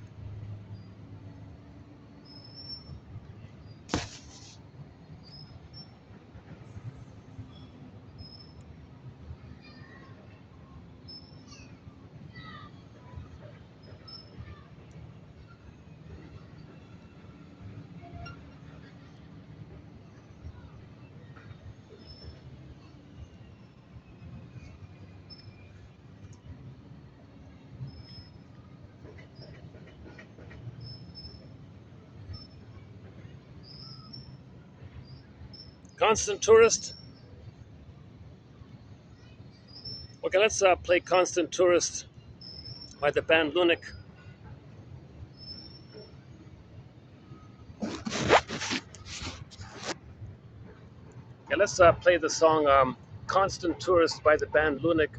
So these quotes are maybe one way of saying it is to help us to stop feeling like a constant tourist to ourselves and feel more familiar with ourselves, at home with ourselves. Sorry.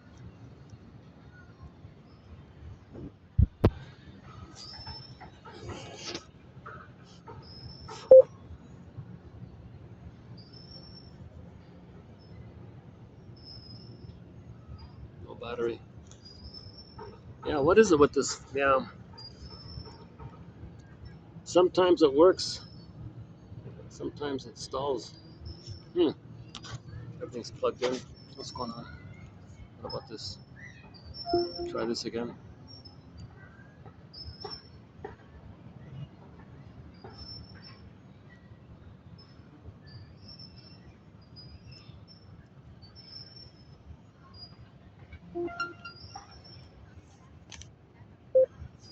What about now?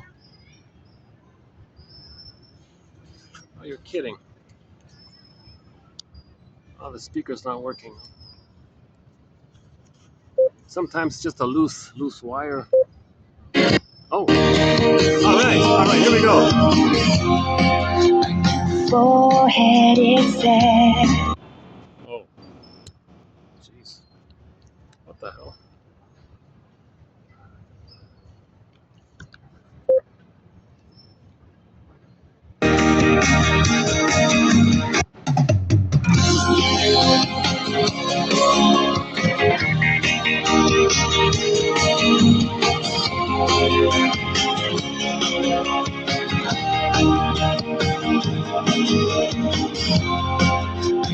Forehead is sad. Look but don't touch. Taste but don't swallow. My heart has been your playground. You never ask, you never apologize. I was standing outside powerless, watching you fade away. You've always been out of reach. By your side, I always felt stuck in a waiting room. Didn't ever catch the train of love land. I was running without leaving. I canceled your rest, I have been in your world. You're my deepest cut. The wound doesn't bleed anymore. Now the scar hurts. Oh, I was standing outside powerless, watching you fade away. You've always been out of reach. By your side, I always felt stuck in a waiting room. Didn't ever catch the train of love land. I was running without leaving. I constant tourist, I have been in your world.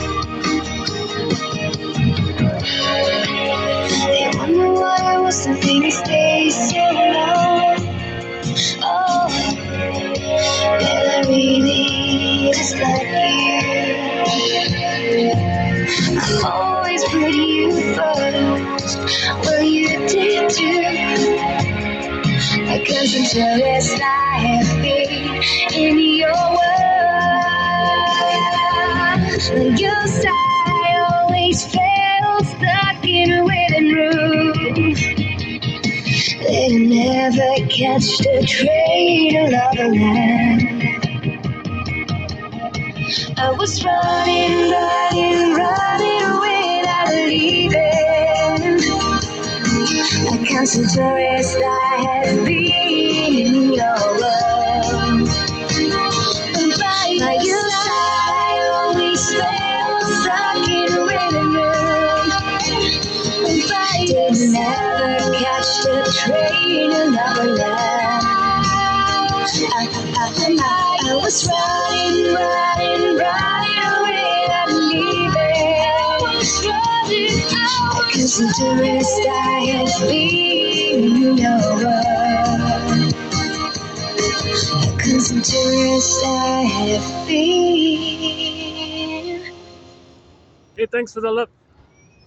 For the love of narrative medicine, thanks very much. I'll see you in the next video. Thanks very much.